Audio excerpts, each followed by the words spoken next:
Hey everybody, welcome to the stream. Happy 2021. Uh-oh. Let me get rid of this. Awesome. Hi. My name is Bernard Chang, professional comic book artist slash designer. Welcome to the stream.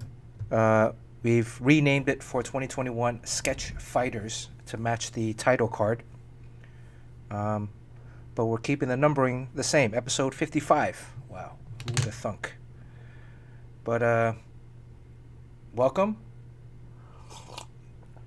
I think hopefully we'll be joined later on by our co-host Sean Chen, Jerry Ma, maybe the elusive co-host Jim Cheung, maybe Ace, who knows. Everybody's probably getting back to somewhat normal, everyday, daily life. Today we're also going to launch kind of our new panel to panel initiative. Everybody can hear me, right? I'm hoping these suckers work today. Let me give a quick shout out to everybody on stream. RN Ingrid, hi, how are you doing? RN Ingrid, our resident RN nurse. If anybody gets sick during the stream, she will be able to provide some medical expertise or assistance. Hopefully, maybe not. Yojimbo, good to see you. Yojimbo, our moderator, Extreme. Mr. Encyclopedic Knowledge. Yojimbo, when you were young, did you ever read Encyclopedia Brown? That was like one of my favorite book series when I was a kid. I wonder why they never made that into like a... Maybe they did make it into a TV show or cartoon.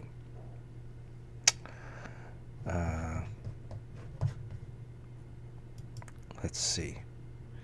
Pandemos, thank you for the sub. Pandemos. A to the J, thank you for the sub. A to the J. 5 months for A to the J. 4 months for Pandemos. Thank you guys for the subs, for the support. All the sub money is going towards all the shipping so far. Golf Boy Sunday, good to see you. Golf Boy, Happy New Year. Hubba hubba. Golf Boy Sunday from Canada, from our neighbors up north. Well, I was actually born in Canada. So, my brother, J Dang, good to see you, J Dang. Happy New Year.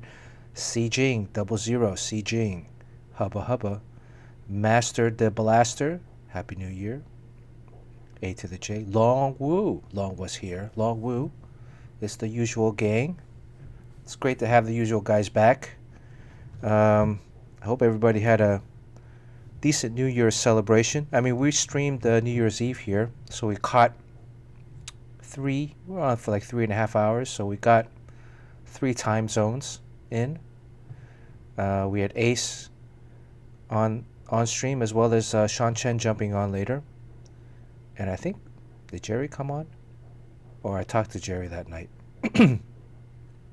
Mr. Joshua, good to see you. I still have not sent out the last round, so anybody that's won stuff from December, I will try to get it out next week. Maybe this week, but there's a bunch of deadlines again. Mr. Sean Chen is online. Mr. Sean Chen, did you want to jump on when you get some... if you're not busy, you can jump on the Discord. By the way, just want a reminder, Sean Chen is now Sean Chen with $3 signs after his very successful store appearance at Royal Collectibles in Queens last week. Congrats, Sean. Let's see. If it's too loud, I can turn down the gains. James Quo. Good to see you, James Quo. Way hi. Ni hao. Oh. Pandemos. Good to see you. Episode 55. I was thinking about doing like number jerseys depending on the episode number, but we're getting kind of high up there, so then we're going to start doing like linemen. But 55, most popular player wearing 55, I don't know, Jason Williams comes to mind. Who else? Long Wu, right? Encyclopedia Brown. And you learn a lot from Encyclopedia Brown. Like, for me, a couple of different things stood out. One thing was, you know, he had to solve this. I think I might have said this in one of the previous streams, like from way back when I first started streaming, where there was a case of like people. I think there was a couple that was going into restaurants and stealing money from restaurants, and they couldn't figure out who was doing it, and it was a guy and a girl, and Encyclopedia Brown figured it out by the couples were actually cross-dressing, meaning like the guy was dressing up as the girl and the girl was dressing up as the guy, and he figured it out because the girl was sitting in a seat traditionally. Well, the guy was sitting in a seat traditionally meant for the guy. Anyways, I mean, the woman is supposed to be seated with her back to the door, whereas the guy is supposed to be seated in the seat facing the door at the restaurant. So that's how Encyclopedia Brown figured out that they were cross-dressing couples, thieves. Does anybody remember that particular story? Or maybe it's the etiquette is the other way around. Social etiquette is, I think it's the guy's supposed to face, the girl's supposed to sit in the seat closest to the door, the woman, and then the man's supposed to sit in the seat furthest from the door, or with the eye point of the door.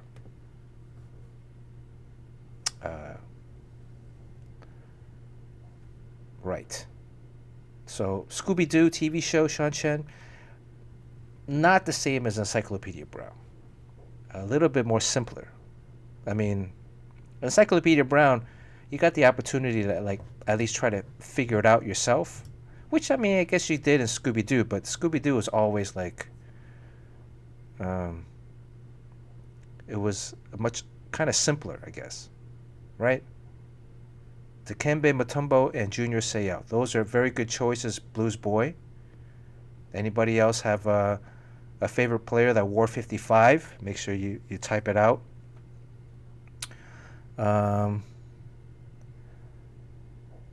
Most people are most likely to believe in ghosts rather than using critical thinking and logic. Exactly, right?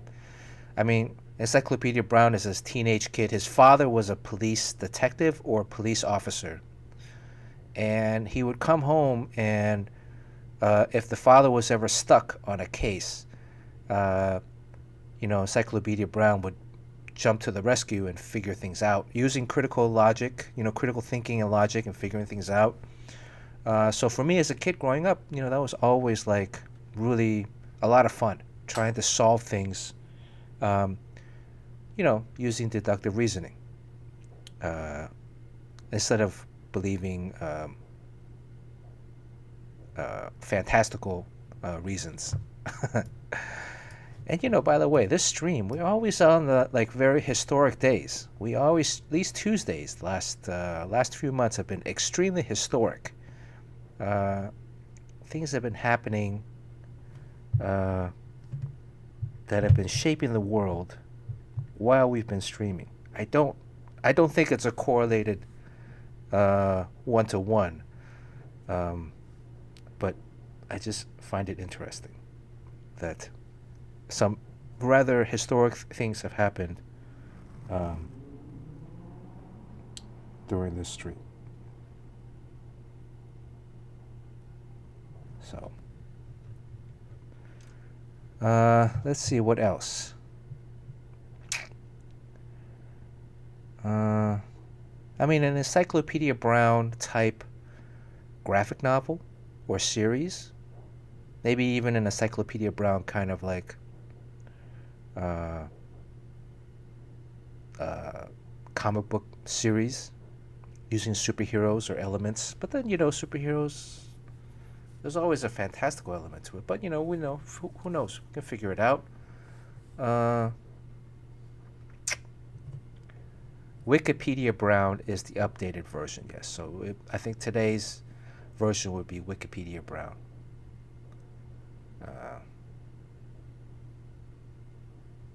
Jimbo says Wikipedia Brown isn't as reliable. He keeps saying citation needed.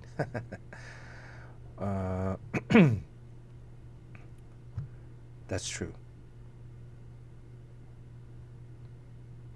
2021, Yojimbo says 2021 claimed its first possible victim, Dr. Dre, is in the ICU because of a brain aneurysm. Oh, really? Wow. Did that just happen now? Blues Boy, Jason Williams, White Chocolate. Not Jason Williams. Was Jason Williams the power forward, aka shotgun blaster? Was he also number 55? I think so. But I'm meaning White Chocolate, the point guard for the Sacramento Kings / Miami Heat / he played for, I think, a couple other teams as well. I also, J Dang, read Choose Your Own Adventure books. Those were pretty cool too, where you get to the end of a few pages and it says to do, to go up, flip to page 35, to go down, flip to page 55, and you go back and you read that, then you jump forward to the next thing. Those are pretty cool too. I mean, this was all before the internet. Or, I mean, there were video games. It's actually also maybe even before. No, they had, the Atari was out. ColecoVision, no, not ColecoVision, Intellivision was out. But those were still very, very early versions of home entertainment video games. So, B-Dub, how are you doing? Welcome. Good to see you again. Goosebumps. Longwu read a lot of Goosebumps. Yeah, I never got into Goosebumps, but it's very popular. I think I might have just skipped over that, just the age group thing. I remember, I moved to the States in first grade, learned the alphabet in English, and then by second grade I was like reading a ton of books. I think I read the most books in second grade out of all the second graders. I got like some kind of like award for reading the most books, and Mrs. Hazard was my second grade teacher. She was a very nice lady, very encouraging. I think I got my first kiss in second grade too. Not from Mrs. Hazard, no. That would be, although back then I think might have been more acceptable. Probably not. Sean, where are you? Oh, there's Jerry. What's up, Jerry? How are you doing? You guys should pop in. You guys notice I have a new banner up on the stream? Let's see. Why haven't they made a comic book with Teenage Mutant Ninja Turtles versus Mario Kart? Mario being the antagonist, Mario knows the sewers and can kill turtles. Blues Boy. Blues Boy might be onto something. I mean, that could be something if you wanted to do for, this panel thing, if you wanted to figure it out. I mean, the whole thing is for the new year, where I think there's still going to be some people that are going to continue the hashtag Battle of the Sketches if you wanted to continue sketching, your favorite characters.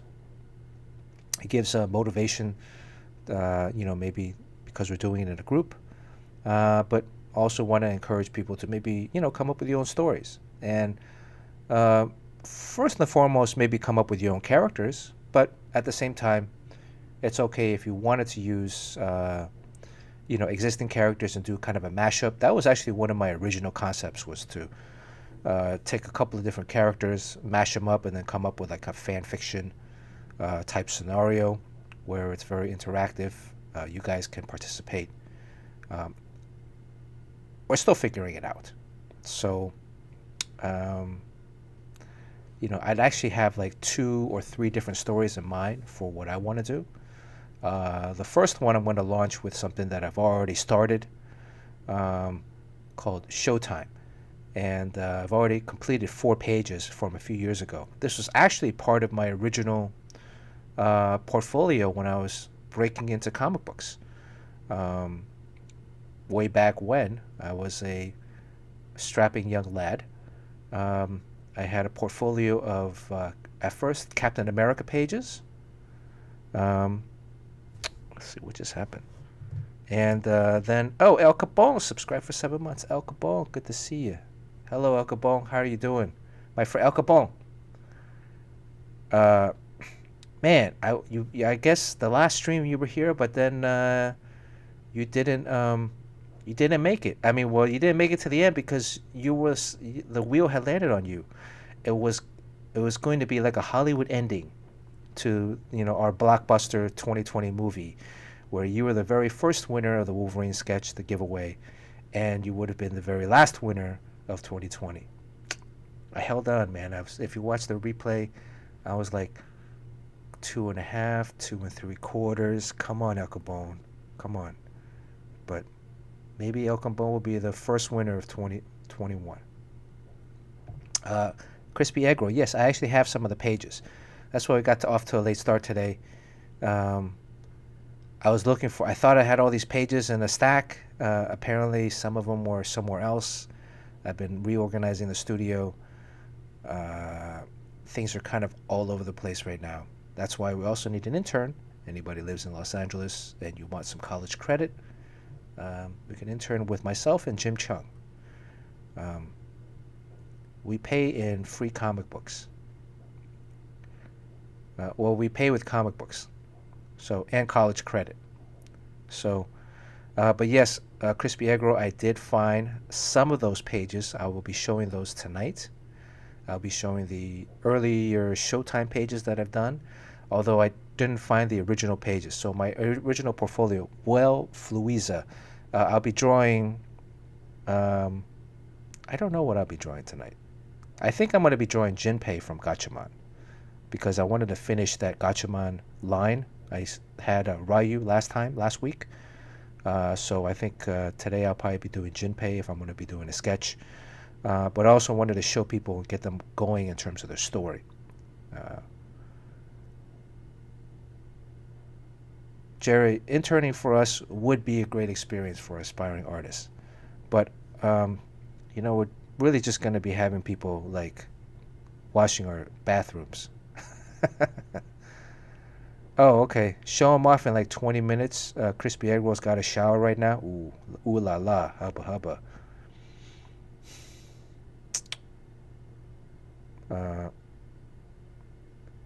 Let's see. So, Crispy Egg Roll, do you want me to show them now or show those pages in 20 minutes? Are you going to take a shower now, or are you taking a shower in 20 minutes? You want to see it before you take a shower. So when you go into the shower, you have these images in mind.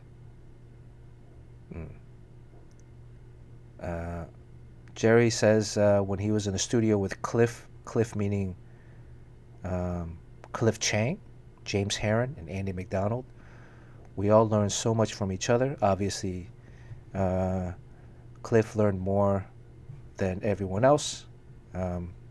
So, in 20 minutes. Okay, all right. I think, yeah, Crispy, why don't you, like, take a shower during?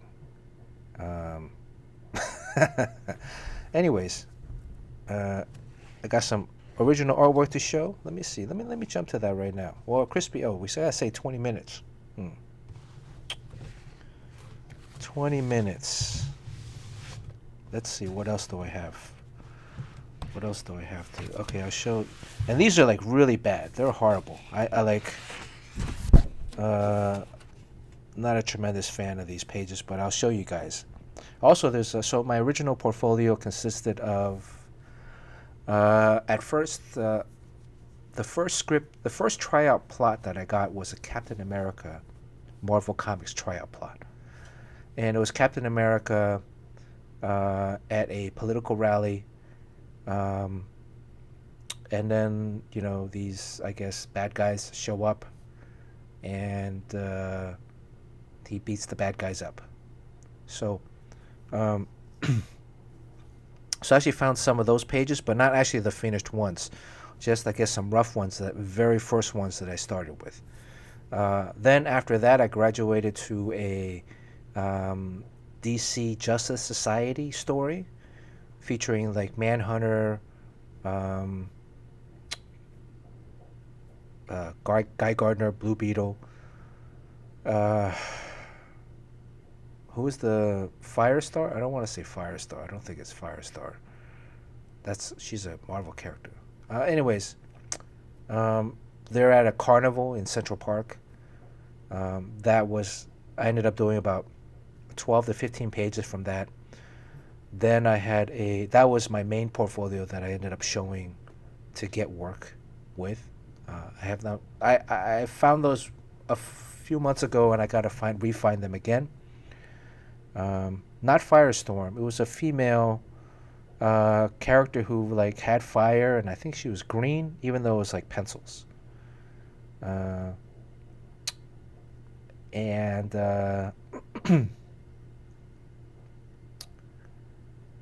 hey, original OD, Bill, good to see you. Yeah, she was green, so Fire. Okay, I guess that's her name, Fire. So then I had a few pages from a Wolverine script, and the Wolverine script was him on a balcony. There was some female protagonist that was with him, and then these ninjas busted in and he fought the ninjas. I ended up only doing maybe 2 or 3 pages from that story. I had another separate Spider-Man story. That one I only did like the first page or two. That was Spider-Man hanging upside down from a construction site. And then I had 2 or 3 pages from an original story that I wrote, which is offshoot to Showtime, which is what I'm going to be doing our hashtag panel to panel story with. That was a story about street ball players playing basketball, street ball, with superpowers. And that was also in my original portfolio before I got work. Or that I showed to get work. So mainly in that San Diego Comic-Con that I showed up with John Paul Leon, I had a lot of pages in there. I had to actually shorten it. It was about 8 pages of the JLA. Back then, they wanted to see about 8 pages. Nowadays, I think editors are saying 4 to 6. But back then, it was 8 pages of the JLA. And then I had, I think, 2 pages of the Wolverine, because I wanted to show a Marvel character. I did not have the Captain America in this portfolio by then. And then I had the 1 or 2 of the Showtime.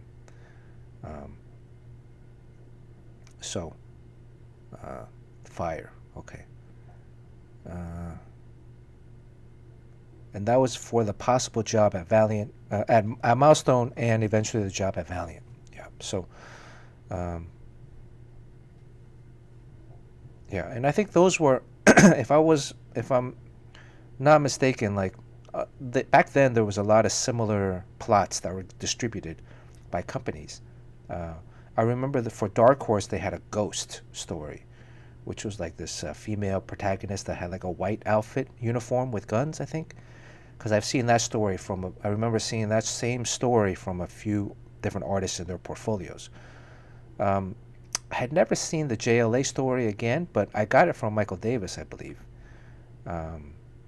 And the Captain America story was a tryout script, a tryout plot that Marvel had given to a lot of potential people. So it'd be fun to find the finished version of those pages out.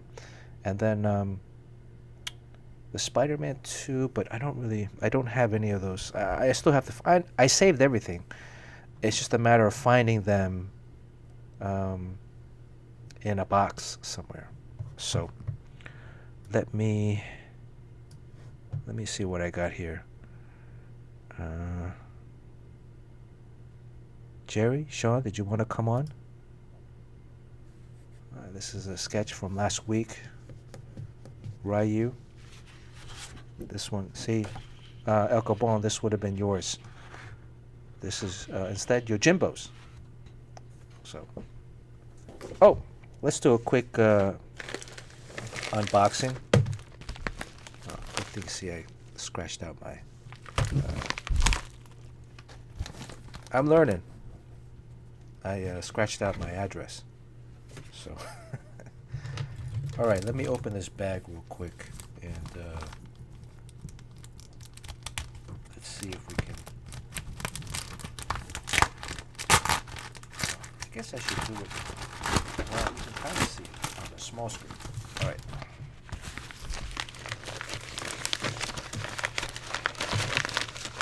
Casetify, if you guys, or Casetify is.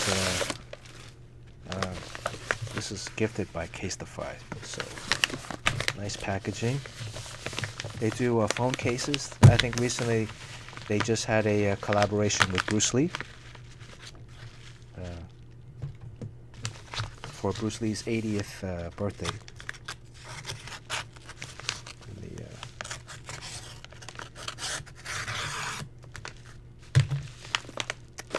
Oh wow! Okay, let's see what we got here. Yeah, nice. Oh, that's a bunch of stuff.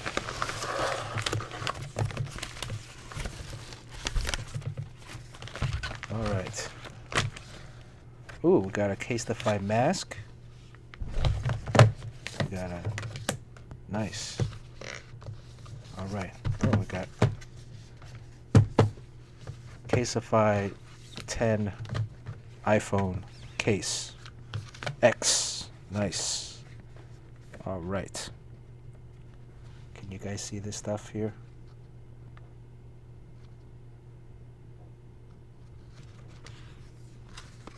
I believe this was sent by, well, this was sent by Casetify. Let's see what this is.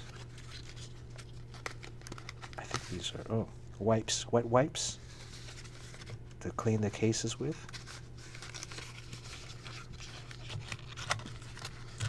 She did send me a copy of her father's book, Be Like Water. It's very nice. This is a nice postcard. 80th anniversary Bruce Lee X, Bruce Lee and Casetify. It's a little blurry. Let me see if I move it back, it would be clearer.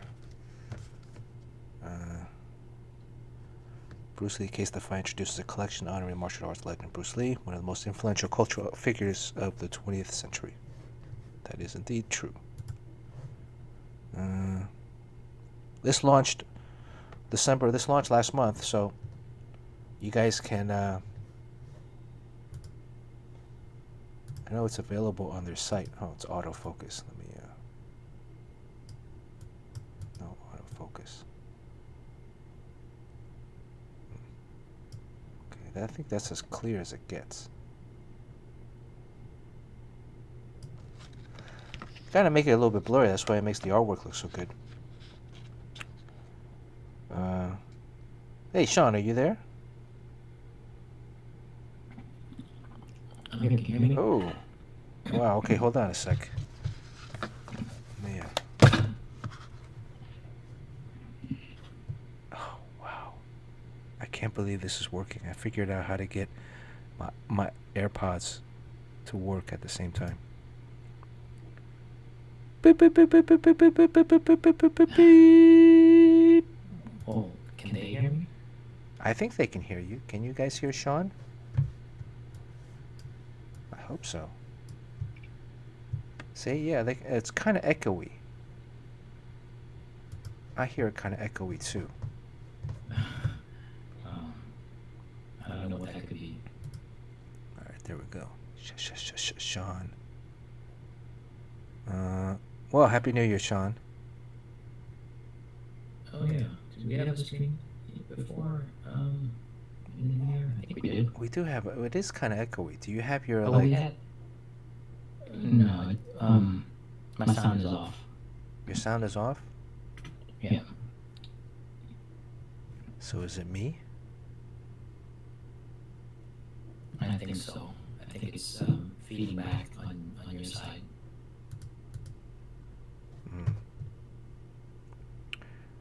Never a real stream unless we have some kind of technical difficulty. I'm just here to do a sound check before Jerry shows up. So. Oh.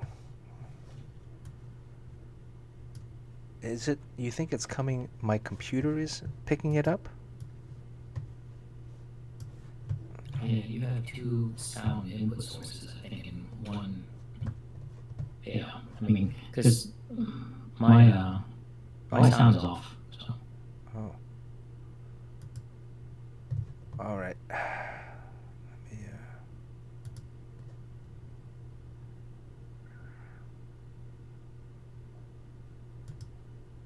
Okay. What about now? Hello, is this better? It's a little One bit better. Sean, two Sean. Oh, say some more. Talk some more. Hello, can you hear me? Testing, testing. It's a little bit better, right? It sounds, at least to me, it's a little bit better. You guys still getting an echo? Much better, Well, Longwood says. Okay.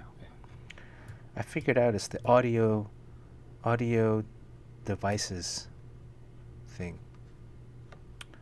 Well, we're almost there. So this is pretty cool. I'm going to definitely be swapping out my existing case. I guess I'm not going to get a new iPhone then. It's a nice mask. Which one do you like better, Sean? Are you a Bruce Lee fan? Yeah, I mean, you gotta be. Well, I like the close-up, because it's so, you know, it's kind of small, so the close-up, yeah. It says Bruce Lee on it. Yeah, put it up.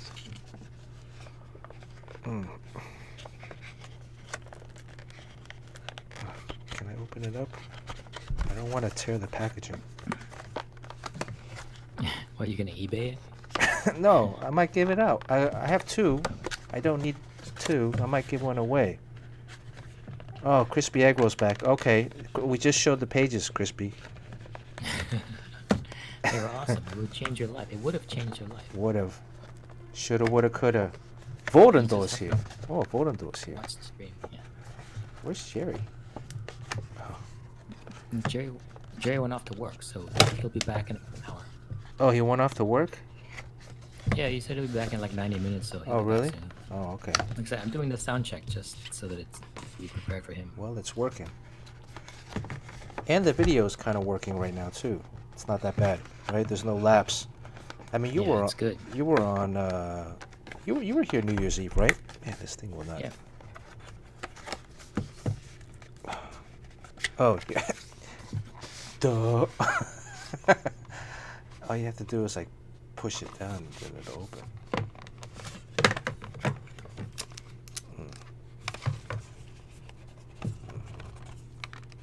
So, how's your New Year's been, Sean? Very good. I mean, I don't have the pressures of deadlines, comic book deadlines. So.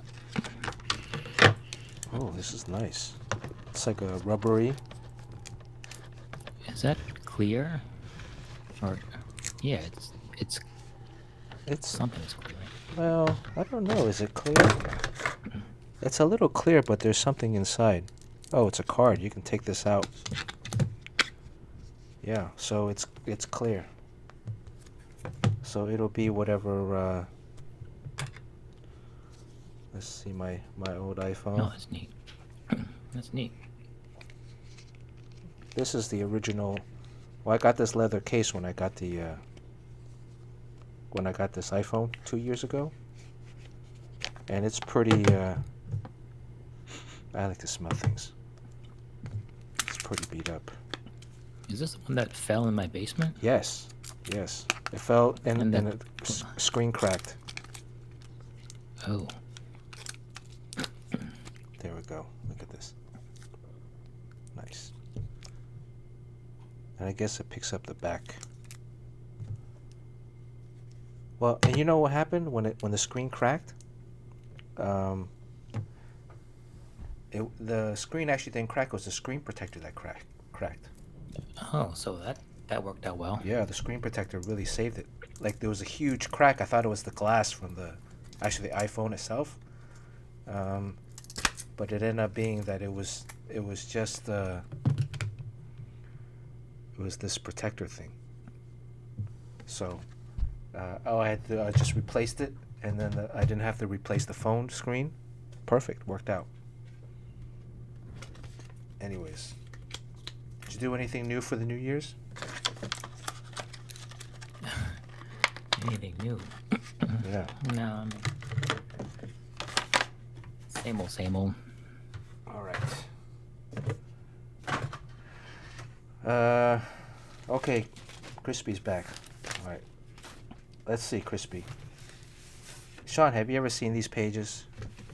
I have, yes. Really? I saw them back in Valiant, yeah. These Captain America pages that were like not the Justice League, but the Captain America. Oh, that's talking about Showtime. Oh no, not the Showtime. Yeah, I can't I have find the not seen Showtime these. yet. But the Showtime I had done. What age are you at drawing these? This I was probably 18, 19.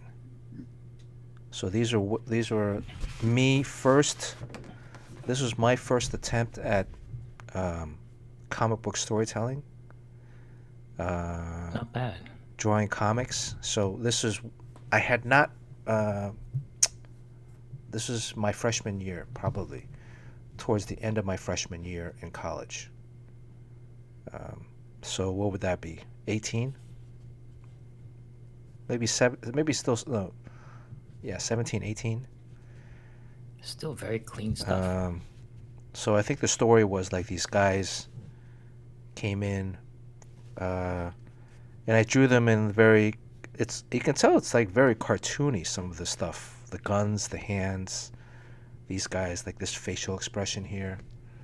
Some of the stuff looks photo reference, though. I mean, pose reference, right? Like that one where he's blocking the bad guys with a shield. This one, no, it's all pretty much. That's It's all pretty much out of my head.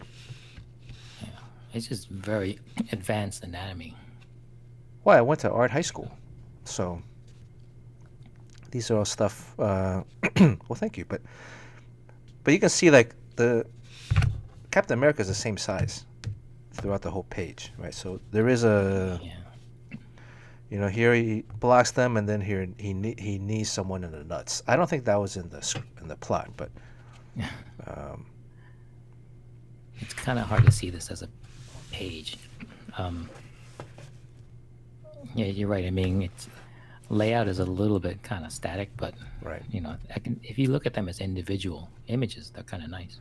Yeah, individual. I mean, that's the thing is a lot of times I think when people first start out. What's up, Ace? I just saw Ace earlier, and Lurky Lurker's here too as well.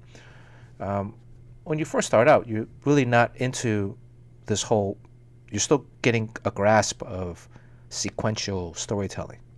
So I think a lot of people, when they first start out, they're only thinking about single images, but not in the conjunction of single images placed one after the other to tell a story. So one drawing might be nice, but then placed next to other drawings that makes the whole page kind of boring. So I think this is something that happens a lot with independent comics, is that they tend to focus too much on maybe individual images and not really as the overall step back. Like this sequence here where Captain America throws the shield and it hits supposedly 1, 2, 3, 4 guys, right? I don't know if I would have done it in this sequence. Now it might have been flipped because the shield, you're reading left to right, so whatever is on this side happens first, and as you progress it goes here. So it would have been probably more interesting to see the first guy being knocked out, right? And then, Yeah, for sure. I mean, there is that thing of same size figures going on. I mean, because we do it so intuitively now, just to change it up and make a nice page. It's very strange to see you do something like this where it's very static. yeah, and the heads, he's about the same size. Captain America's face is a little wonky. His chin's a little narrow. You know, it's a very... I don't know what's going on here. You can see the attempt. But I remember this... I think this... When did Die Hard come out? Anybody know? Cool Hand Luke. Hey Bobby. Hey Bobby K. Matthew Crossart. It's a nice gun, and then also all the hands are very nice. I think a lot of editors, when they look at work, they assume that you draw the heads very well, because if you look on Tumblr and whatever, Instagram, everyone's drawing heads to the point where the heads are just going to be good. But then I think they look to the hands to see whether you actually have any drawing chops. So that's one bit of advice, is just to actually get the hands to be better than they would normally be. And you can kind of fool editors into thinking you're more advanced. That's a good point. That's a good point. I think these guns were inspired by Die Hard. Did they have these kind of guns in Die Hard? I don't know. Oh, that's what's it called? The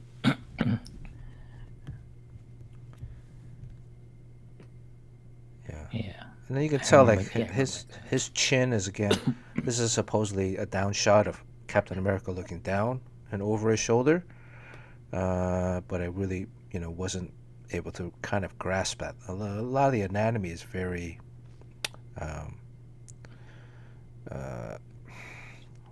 iconic or wonky. Even this was supposed to be John Paul. We drew each other in our comics. Wow, that was John Paul. That's a younger John Paul Leon. I mean, was he on Miami Vice? Well, he's from Miami. We're all from Miami, right? Shot of like Captain America reminiscing about some kind of mission in, I don't know, South America or something. And that's a Rob Liefeld pose.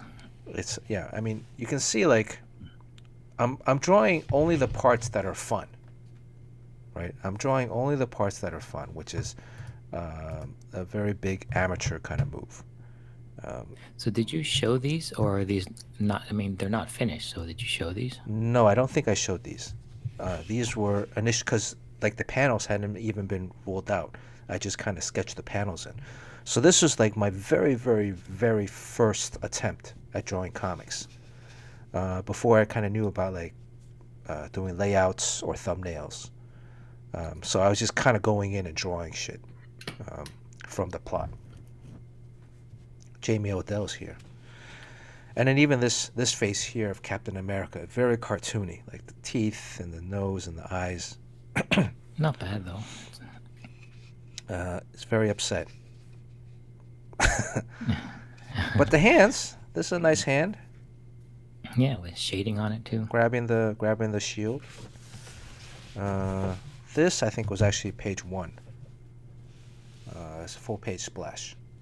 And he's behind the stage. This is supposed to be the curtain, and over here is... Oh, that's a nice shot. Is going to be the politician that was speaking at the podium.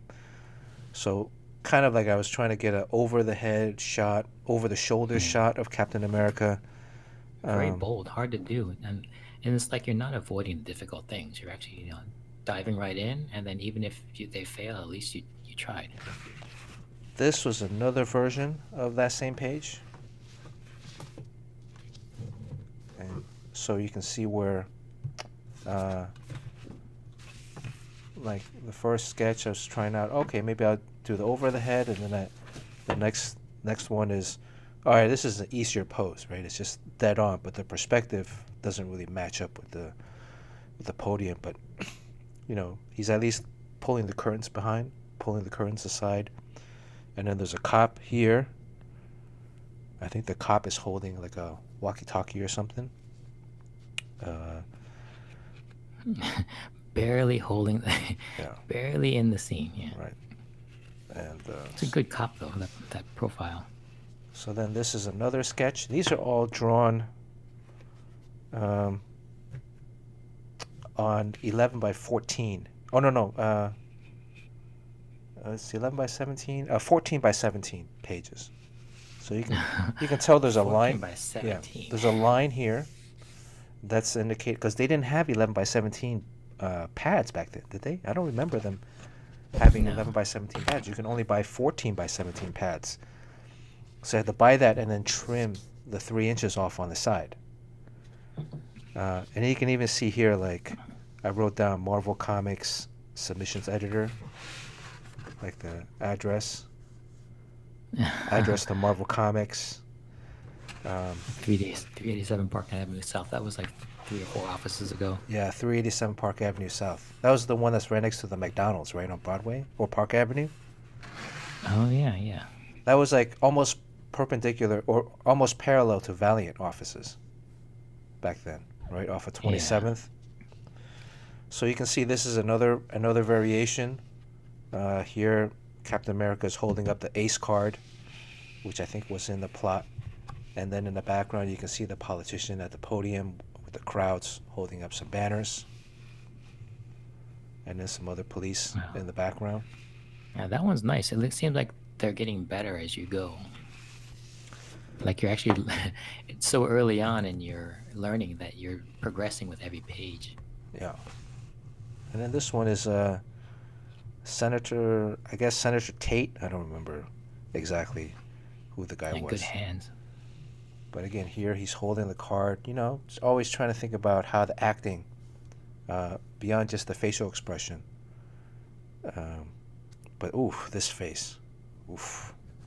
I don't even want to look at this stuff because I don't want it to absorb it. But you look at the rendering. This was kind of like a cop-out. Well, back then, this is how people would render the scales on Captain America, right? Oh, the little like the fish patch of scales. fish scales. Yeah. Yeah. So, all right, Ace. Good to see you. Ace has got to work in the shop tomorrow morning. Thanks for swinging by.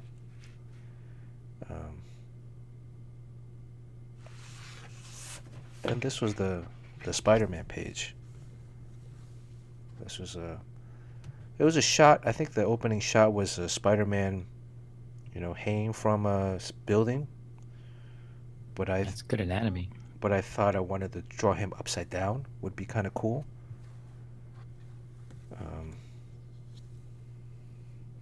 I don't. Yeah. So I guess this wasn't a full page splash. Because there's 1, 2, 3, 4 panels on this page. The last, or maybe this is 2 panels actually. This bottom one might be 2 panels, because it's a close up here, or it might be 3. 1, 2, 3. Yeah. I guess this is some kind of subway station.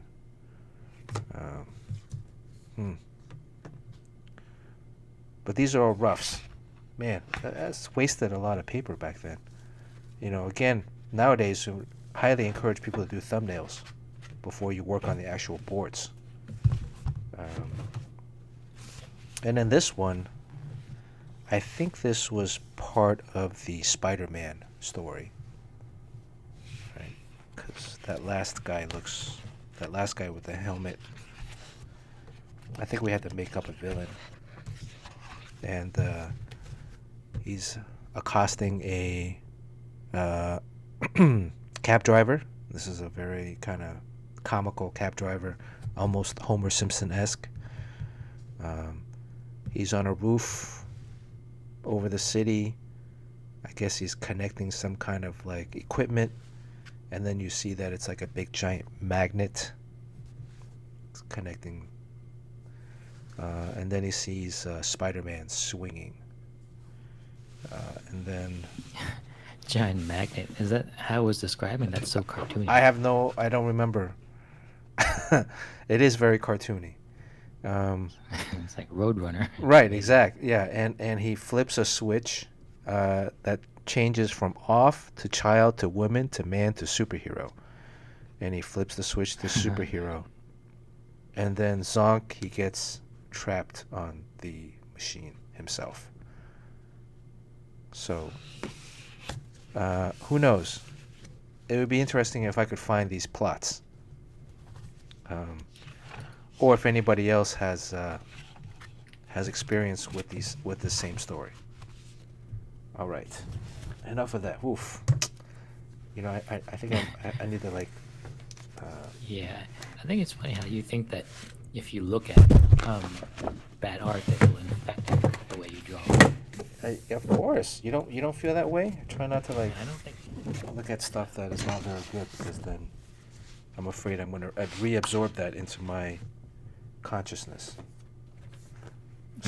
So that was probably I was 18, 19 at the time. Wow. This one, I'm 24 by now. Here 24. we go. 24. Hey, I remember this. This was done while you were at Valiant, right? Well, this was towards my end of stay at Valiant. This is actually a Wildcats story I ended up drawing. Oh, but who? The guy was, what's his name? He was a game designer that wrote this, right? I don't remember. Floyd or Ford, something or other. Maybe. I mean, this was, I think my time at Valiant was about to end. I've been working as a professional for 4 years by now. And this was it wasn't a tryout story, but it was kind of like a tryout story. During my time at Valiant, I had, we met like Jim Lee and Rob Liefeld and all those guys at conventions and stuff. And there was loose talk about asking if I wanted to maybe, jump ship, go work for Image. So when the writing was on the walls at Valiant for me, I called up Jim. I'd spoken with Rob, and this was something that they threw down. Say, hey, we have a short story. Maybe if you want to draw it, let us know. And this was a Wildcats Maul. I guess Maul was who was Maul from Wildcats? Maul. Yeah. Is that the horns on his back? I don't know. I Green guess guy. yeah. So this is Maul, page 1, issue 1. I never finished it, but these were pencils. So this was taking place in Chicago. By now I had started drawing on the back of the boards. I had learned this from Sean. Great cars, very nice cars. Jeez. Yeah. I mean, I wanted to, this was a Mustang. Back then, I think this style Mustang had just come out. This was Chicago. This was the John Hancock Tower in Chicago. I think this is Riverside Drive, is that? Or Lakeside Drive? And, the guy's driving a convertible. This is a 03 pencil. Very thin. Used to draw with that a lot back then. Again, a lot of referencing for the for the cars, all drawn though. And then the other cars that are chasing are Tauruses. So this was a Ford sponsored story. No, not really. I mean, just I happen to like the Mustang convertible at the time. So the guy's driving, and then he sees the 3 cars kind of tailing him, and then we see that he sees the 3 cars tailing him. So there's 2 colors of car. I mean, there's a white car and the black cars. It's right. Very different the way you draw those. You can instantly tell that they're a group. And then back then too, these were the actual boards. So we'd always make Xerox copies and tape them over the pages as a keepsake. This one came off. So you can kind of see he's getting boxed in by the Tauruses. These 2 cars are a little wonky. And then he steps on the brakes to hit the car behind him. Then he steps on the gas, and he veers off, pulls off to the right. He drives by the famous water fountain that's in one of the parks. In what was that? Married with Children in the intro, or Friends? I don't know. Friends is New York, but Married with Children, they had that fountain in the intro to the show. Then he's like driving. This panel, I always thought should have been flipped. Should have been. That's a great shot, though. I mean, you can see his reflection in the rearview mirror, and it's a tough angle for a car to draw. Oh yeah, so that was the thing. Was like in the script, like how am I gonna get all of these action sequences. You know, car chases is one of the most difficult things to draw in comics, right? Because you're limited in movement, and also because the person's inside the car, how can you get their reaction versus when they're driving and stuff? So this one, you know, I threw in his reflection in the side view mirror to show that, oh, he's turning. All right, so his shoulders like going like this. And also you get the wheel on the bottom kind of turning very out. bold shot choice there. And because I wanted to get a sense that he's not driving on the street, he's driving it in the park over grass, so that his car is like bumpy. It's like boom, boom, boom, boom, boom, boom, boom, right? So he's definitely off the ground, and there's like debris that's being picked up. And then he comes back around. This should have been, I think, the cars. He should have like basically looped around and gone back the other way. But this is all hindsight 2020. And then, but I guess the story was that they eventually box him in again because there's another truck that's in front of them, and the truck then forces this ramp down. The guys in the Tauruses pull up next to him, hold out some guns. He's like, oh, damn. And he's forced to go inside the truck. This one's an all-black panel. And then when he's inside the truck, the door closes and gas sprays out at him. And I think the next page he ends up, you know, being knocked out. Wow. You're drawing that car from every single angle. Yeah. So this is this was never this is the drawings from the back, you know, all the perspective lines, all the kind of the base layouts. This was never printed.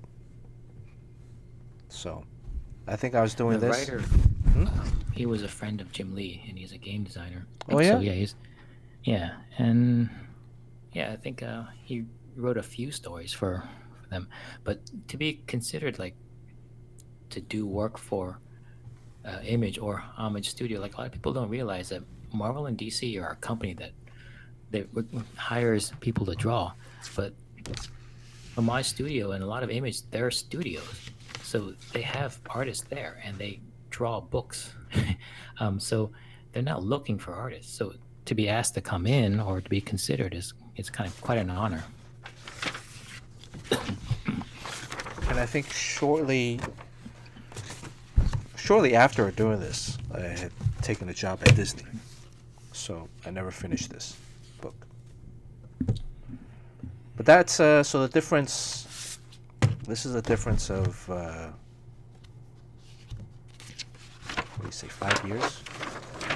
Well, what really makes a difference is in that 5-year time, working professionally forces you to draw constantly, even like when you don't want to. You have deadlines, you draw a ton.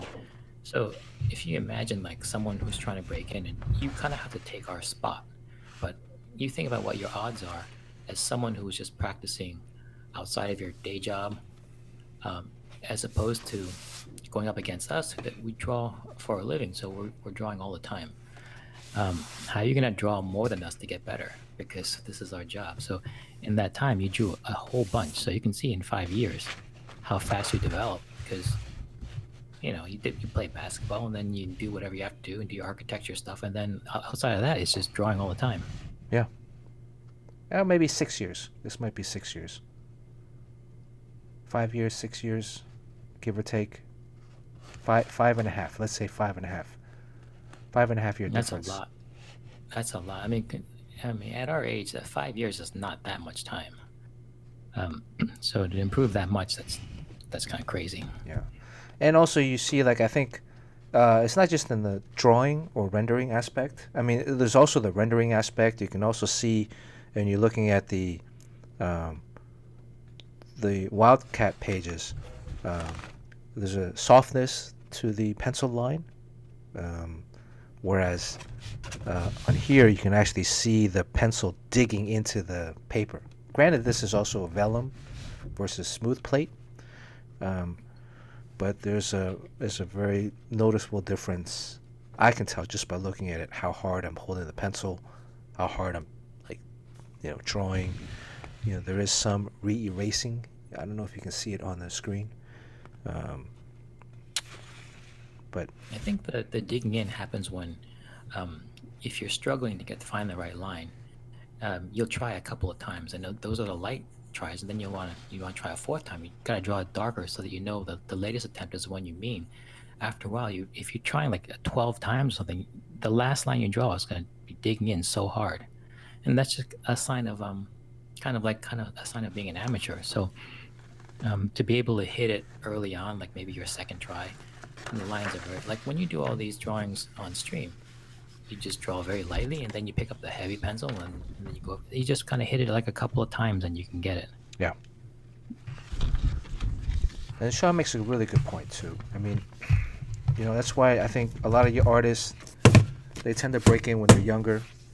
A lot of it is, I think there's some kind of like mental capacity to learn that's a little bit more open when you're younger, but at the It's same like a plastic mindset, like your brain is in a learning phase where it can take in information and internalize it much better. And the other thing is just life happens, right? Life happens. Yeah, when you get older, I mean, you knock someone up and that's it for your comic book career. I mean, yeah. I mean, it could be school, it could be a job, it could be a relationship, it could be other things in life, and they all eat up time. So I can also tell you that, I mean, I know my time at Pratt versus John Paul's time at SVA. My time, I feel like if I had majored in art as opposed to architecture, I think my draftsman skills would have improved dramatically at an even faster rate, because the time that I spent drafting architecture plans and making models, balsa wood models, if I had flipped that and used that time to draw figures and other things, my style would have been dramatically, I think I would have been even further ahead. And also the time that I'd spent at Disney, designing stuff for Disney, designing video games and rides, and doing some animation stuff for them.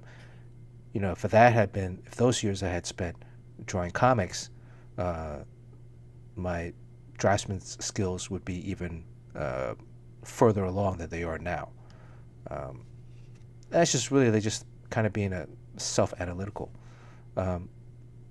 At the same time, I think my design sense was improved a lot by going to architecture school and working for Disney. So there's a balance in some of that, give or take. But I always look back, like the years that I spent at Disney, Sean was really plowing away at Marvel.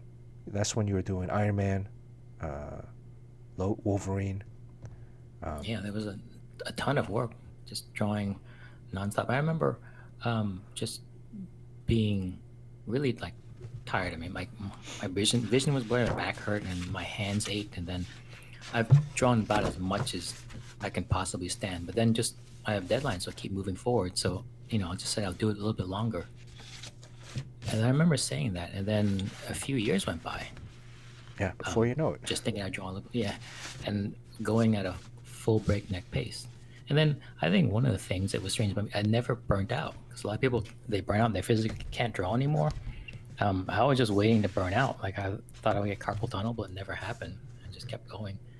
But then life just kind of passes by the whole time you're there drawing. And looking back at it, it was good to do that because it kind of sets you up for later on, so that when you get older, you can draw when you feel like drawing, and all of that skill is in you. But it was a lot. It was kind of torture back then. I mean, 18 issues of X-Men the end, and it's crazy. Oof. So, kind of redirecting back, Sean, what would you call your next chapter Wingman story? Was there a title to it that you initially thought of calling it? Well, or it never had a title because it never was had just a right. story. Yeah. So. Well, so this panel stuff. I think when we're initially starting, I encourage if people are going to do this, come up with. Oh, Blues Boy said hydrate. We need to come up with a character sheet. I think we're gonna kind of go a little bit by your model and traditional writing model. Your model was kind of like you would write a little bit, draw a little bit, write a little bit, draw a little bit, see where you went, right? Yeah. Well, it's kind of deceptive because I think when a writer, like a Marvel writer, when they write a story, I think you have like maybe like 5 days to do the whole thing, and then if that way, the story's written ahead of time, so you think that's the best way to do it, and the worst way to do it is actually just to kind of start drawing, and just kind of like figure out what you're gonna draw next. That's usually a recipe for disaster. But I think what the difference is, I did that story whenever I felt like I had time to draw, and I was kind of in advertising for a lot of time. So, um, the story, even though it was kind of made up as I went along, it went on for a year. So instead of writing a story in 5 days, I can kind of spend a year determining what the next page should be, and then that next page I would actually um, write the story in my head all the way to the end, so I know what this next page needed to be. And so, in a sense, it was written on the fly, but in other ways, it was extremely premeditated. So, So it's good to have a little bit of an idea going in. yeah, definitely a kind of like I think the important thing is just knowing how things are going to end. I think that's, and you have the luxury of ending a story, because in Marvel and DC, you kind of have to leave everything in place for the next writer, so you don't kill your character like I did. So, Batman Beyond dies? oh no, this is, I'm talking about a wingman. You Oh, can't kill Batman Beyond. Yeah. okay. Uh, we still have to. By the way, I have recruited Perry Shen to show up whenever we do the reading. So I've casted an actual professional actor. Wow. I did promise him any role he wanted, so um, we would have to see, whether he wants to do Old Man Bruce or Terry McGinnis or maybe even Wonder Woman. I mean, which would be a challenging role. So, but Sean, you have to pick out a scene first, and then again, anybody that wants to participate, make sure you type something in the Discord, and then we will eventually, hopefully, one of these days, get around to casting and then doing a dramatic reading of Batman Beyond number 50. That's the Discord. I just put up a Discord link to join the Discord if you guys are just watching. Well, I think I want to start off like anybody that, if you're going to draw, if you're going to write your own stories, characters, right? So I just pulled out some random character sheets that I had. And these are all drawings of, this one's from Batman Beyond. I forgot this guy's name. He was a bad guy. Do you remember this guy's name, Sean? He was a bad guy. In Batman Beyond, I Yeah. don't remember. Well, so before even drawing the book, I would take a little bit of time to just like sketch out what some of these, even back terminal. That's right. Sorry, terminal. I was thinking like airport, but terminal. There you go. Long route. Oh, okay, yeah. And this was from Green Lantern Corps. This is the New Gods standing next to John Stewart, and it'd be like a quick sketch of like John Stewart, but just to get like kind of a massing, size massing of the different New Gods in comparison to our main hero, John Stewart. This, I think, was a character in the Nightwing run that I did. Cool. I think she was just a background character. And I would have these kind of sheets available for Uh, let me pull this up. I would have these kind of sheets available for the main characters as well. Let me run through. There we go, PSD. There we go. So if you guys can see, this is from Batman Beyond. Since we're on that. Wow, I remember looking at those all the time for my entire year run. Oh yeah? Yeah. Did you get a chance to redesign these characters? No, I mean, yeah, Matt McGinnis wore that same outfit for an entire year. Wow. Never changed his clothes. Sorry, Sean.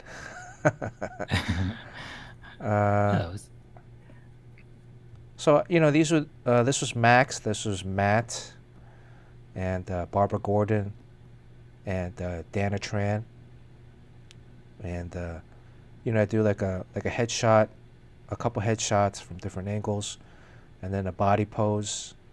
The body pose also should, in essence, sometimes say a little bit about the character, if you can. What about this one? Did you do this one? Did you have to draw Batgirl? This one, actually, this was rejected. Yeah, I never drew that girl. This was a no, I didn't. This was a rejected version of Batgirl. That's pretty cool. Thanks. Yeah, they didn't want to use this one. I think they went with someone else.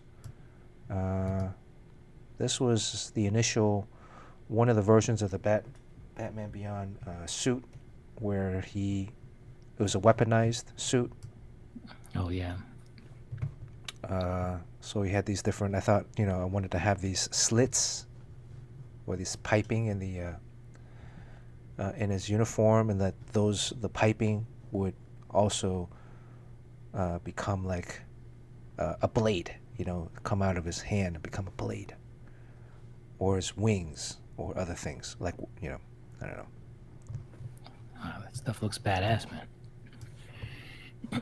And you also drew like you can tell that you're like one of those sneakerheads, because you draw the feet like you really know. Like I can draw like high performance motorcycles, and then when someone who's not into it tries, it's just terrible. But you can tell, like when you draw shoes, like feet, that's a guy who really is into sneakers. Yeah, but also at the same time, it's the most overlooked aspect of a superhero uniform. Absolutely. I mean, they end up drawing just like those diamonds for feet, or not even drawing feet at all. Yeah, but you think about it, it's like their footwear should be very important, because if you look at any athlete nowadays, like footwear is extremely important, right? And it's footwear that's specific to their particular sport. Football cleats are different than baseball cleats, are different than soccer cleats, are different than golf cleats. Tennis shoes are different than basketball shoes, different than volleyball or wrestling shoes, or different than casual shoes. So depending on the terrain and the field that you're playing on, there's some of these. I have an idea of doing a series of like redesigning sneakers for each superhero.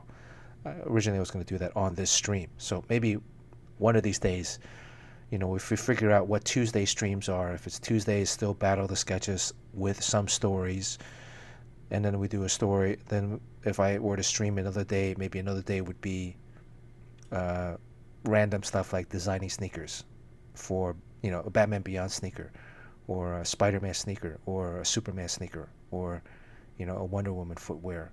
What would that be? So would you be thinking that it would be the footwear that the heroes would actually wear, or is it like the conventional wisdom is that it's just shoes that have the feeling and aesthetic of that superhero? No. It would be the shoes that they should be actually wearing in the stories. Yeah, right. I think that'd be much cooler. So it would have to be somehow integrated into. So like Superman would be a boot, right? But the boot, still like the base of the boot, the foot of the boot, the insole, outsole. How would that? What are the foot patterns on the the traction patterns? Versus like here, like in this, the Batman Beyond version, this one like a split toe. I made it like the beginning of the big toe is a split from the front. I don't think we ended up going with that eventually, but right, you can kind of see that. And he had like Batman Beyond had jets at the bottom of his shoes that enabled him to fly. Yeah, that's one thing I was really impressed that you really did work out the tread pattern. This is something that's completely overlooked in superhero comics. Right. It's just usually just flat at the bottom because it's easy when you make it just flat. But then not only did you put treads there, which usually you do the typical like army boot tread, which is just like a bunch of trapezoids down there, but you actually made, I mean, it was extremely complex and it had a depth and light and shadow to it. And I think the big danger there a lot of times is that when it looks kind of overworked, like it becomes too real. But the way you did it, it was also still very graphic, and I think it worked really well. And you made it look effortless because I had to draw that Batman Beyond Soul. Like, there's a lot of scenes where he kicks people, and it's close up, and I gotta draw those treads. I'm like, how did you draw that thing? Sorry. It's like mind numbing. Sorry, Sean.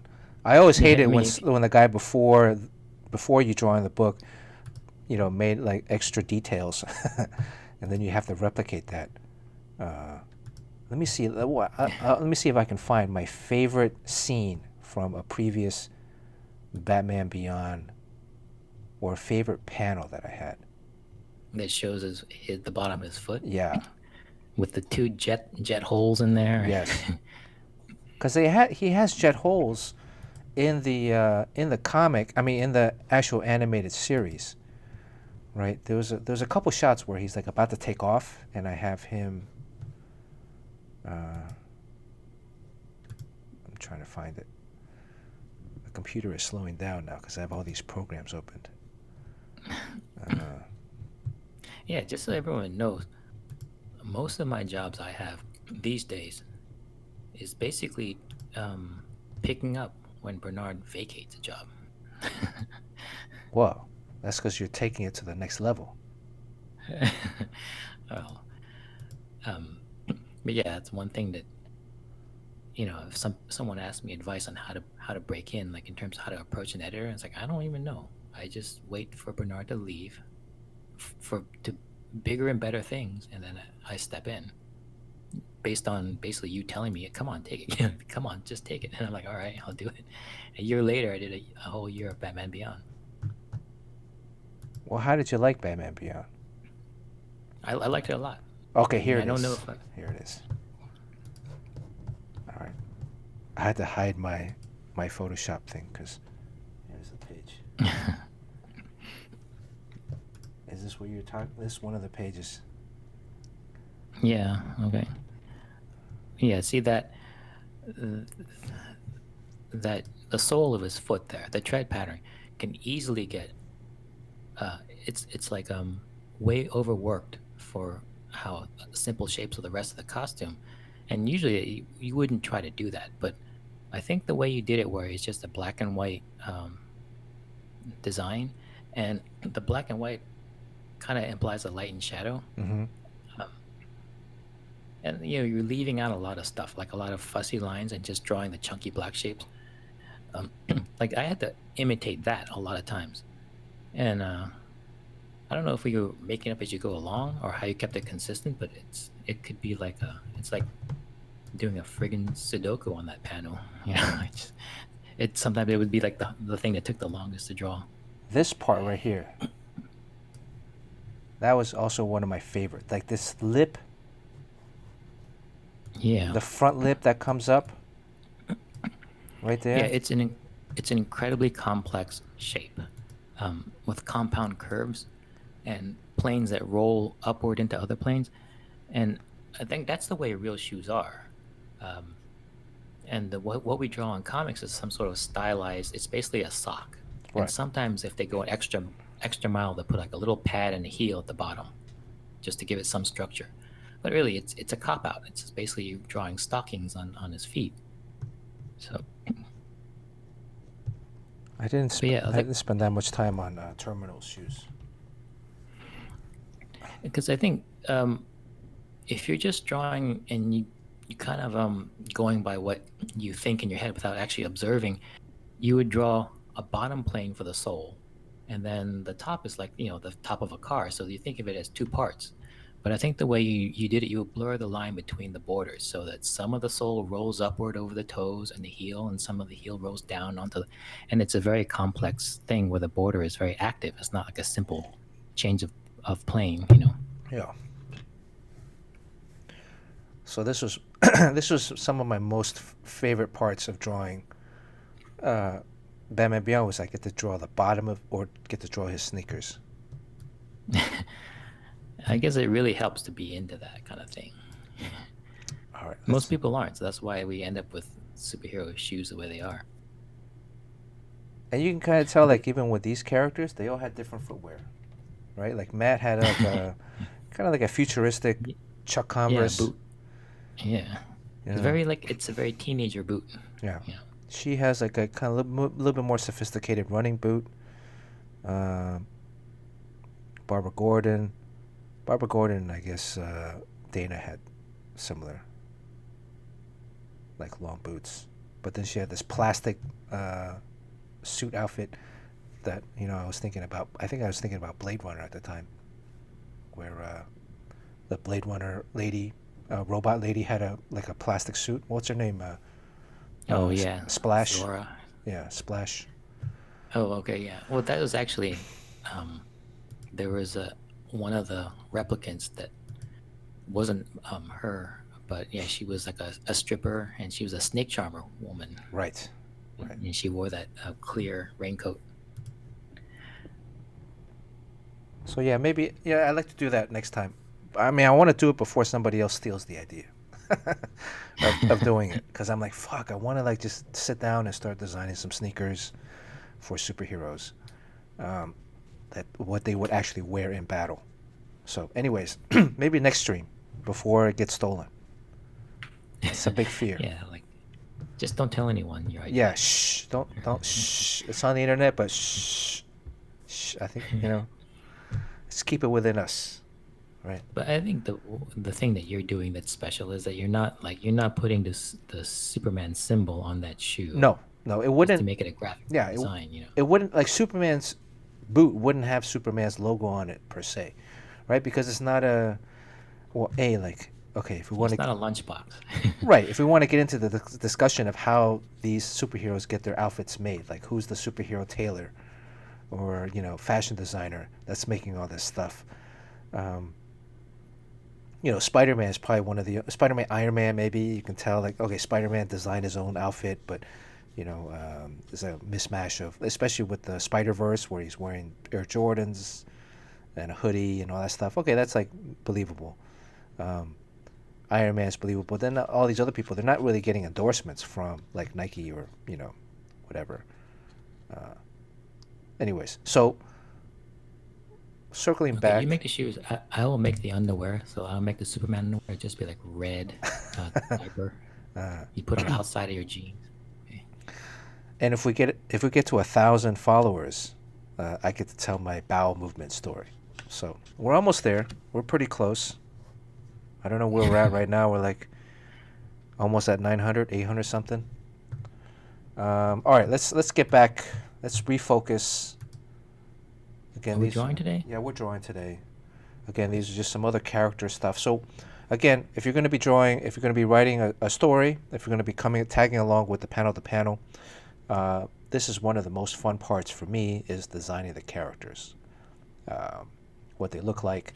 But it's also important to have a character sheet done, because then you can refer back to that drawing as opposed to keeping it in your head, because then the characters will change or modify over time. Let me get rid of this stuff. So what I've pulled out today actually is some more stories that we've done. This was when we did, her face is like very skewed. We drew short stories for The Boulevard with Jonathan Ross. The birds actually pooped on this page. This is the cover. See the bird poop?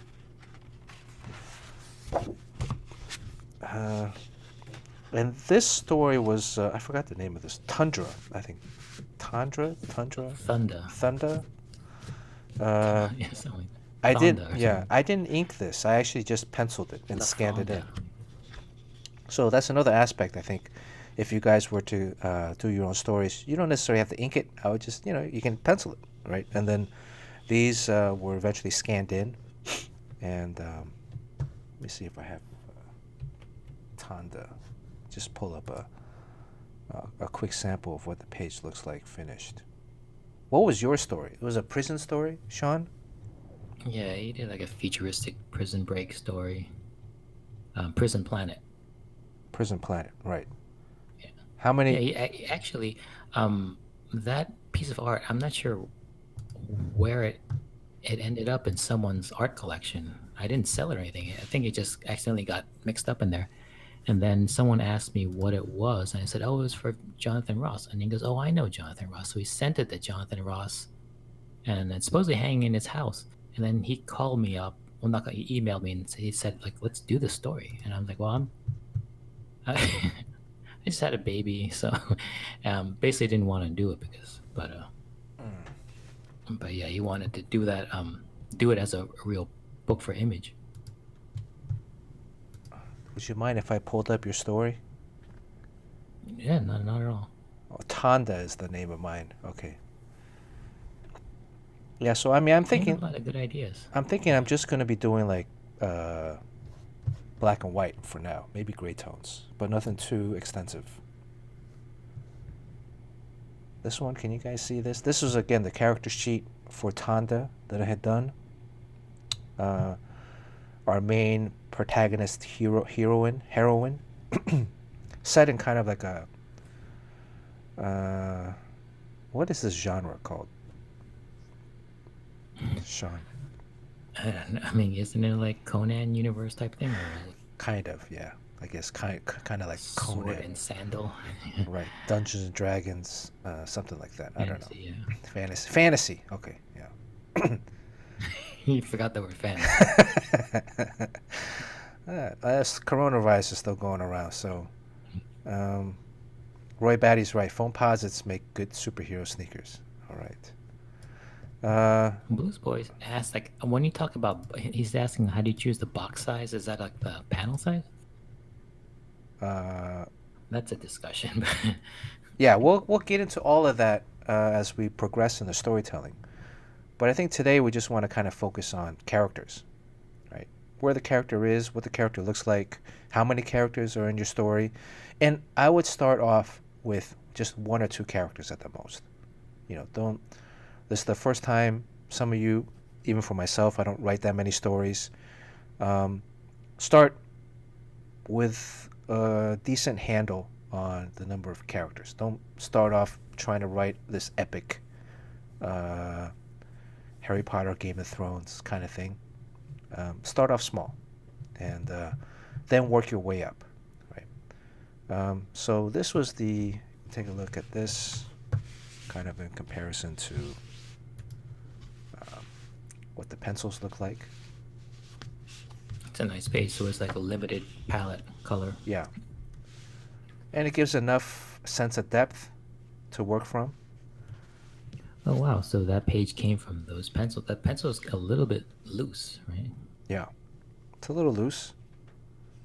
But you scan in and then punch up the opacity. Actually, I think I flipped this whole page from the beginning to end. Did I flip this whole series? I don't even remember. This was a long time ago. No, this is the same. Okay, so this was next full page splash. It's a great pose. Bunch of people fighting, and then that's the finished one. They also had tattoos on their faces. So this is like, what, 6 or 8 pages or something like that? Yeah, something like that. There's another page.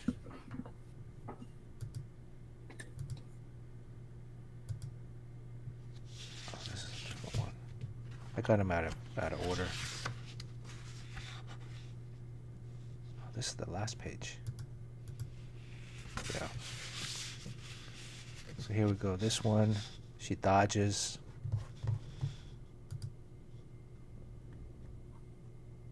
Now, and since we're going to be putting this on Instagram, I think we would have to format it to go into Instagram. So there probably wouldn't be a lot of dramatic panel shapes, which is fine. But anyways, this is another kind of like just to fuel a little bit of inspiration. Again, you don't have to ink it. This is just pencils. Right now, depending on the time that's available, I might just be penciling some of the stuff. And these are 9 by 12 pages, so not traditional 11 by 17. The size of the page makes it a little bit easier. Hey, that's something else. So this is the story that I'm going to be launching with, called Showtime. Oh, let me show Sean's stuff. This is the Tundra. That was the finished one. Let me see here. Sean.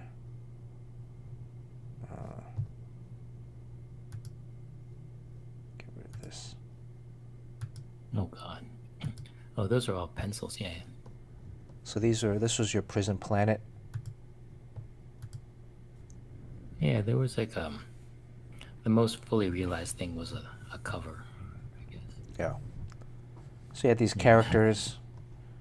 Did you have anything in mind when you were designing these characters, or? Well, they were just on a prison planet, so there's all different types of aliens that have been put in jail. So they all have these like either bracelets or collars around their neck, and it's weird. I mean, he didn't tell us that much what the story's about, so Right. kind of hard to know exactly what to draw. But they're just like a bunch of people, like gladiators, that got together to try to bust out of a prison planet. And it looks like they're standing on a planet, but if you look closely, it's a skull. That's a pretty cool thing. Right? So like one single image can say a lot. Right? This being the cover, but we have like 1, 2, 3, 4, 5, 6, 7 characters. Our lead hero, number 7. There's another person with a 5 on their shirt, female. And then you have like 4 aliens and 3 human-looking people. I think I did the word balloons on here. Yeah. But these are pencils? Scanned in? Yeah, then you darkened them in Photoshop. Yeah. That was a long time ago. Yeah, these are pretty detailed. So I would just say like a panel a week. We can do a panel a week. This is a pretty big page. It's a double page spread.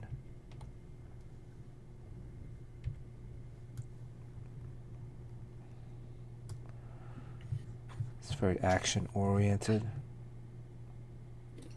And also notice like when Sean breaks the panel with the arm here, it's done for a particular purpose. And it's also creating a greater emphasis and danger, right? It's not breaking any other panels.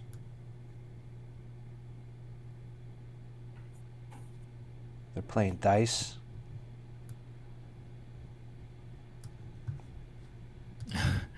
I don't remember any of this. You don't remember any of this? And then they're falling into a pit, and then the guy holds on to the pit, holds on, and these are I guess your versions of porgs. Look at that. They stole porgs from you. Somebody must have gotten a copy of this book that was sold in San Diego Comic-Con, and those look like porgs to me, but 3 eyes. Okay. And it's a cliffhanger. Literally. Yeah. Nice. Escape from Prison Planet. Okay. You don't remember any of this stuff, Sean? No. I mean, it's too bad that I think it was, Jonathan Ross he's a great patron of comics. I mean, that guy really loves comics, and it's just too bad that him and Tommy just kind of went sour with their relationship. I mean, I remember this panel here, where the guy's falling down. Well, who knows? Who knows? There might be room for to move forward at some time. What was your inspiration to design these monsters, these porgs? Well, he told me that he wanted like these little minion type things that are at the bottom of a pit that actually know the way out of the. I think, it's kind of like there was a scene in Star Wars where they're in a cave and then these little creatures know the way out and you follow them. It's that same thing. Yeah, so yeah, Star Wars got it from this, I guess. Right. See, telling you. But Jonathan Ross's wife is a big time screenwriter. Does a lot of those summer blockbuster movies. X-Men, right? So Or X-Men First Class, one of those. yeah, and the Kingsman movies, she wrote those. Okay. I mean, one panel a week. You figure if we spent the first month or two designing the characters, figuring out a particular path for the story, January, sometime February. By late February, early March, we start doing the panels. You're going to have 10 months, 4 weeks, 40 panels, about 5 panels a page, 8 pages done by the end of the year. It's a significant amount. 8 pages. The story, yeah, 8 pages is a good story length. Right.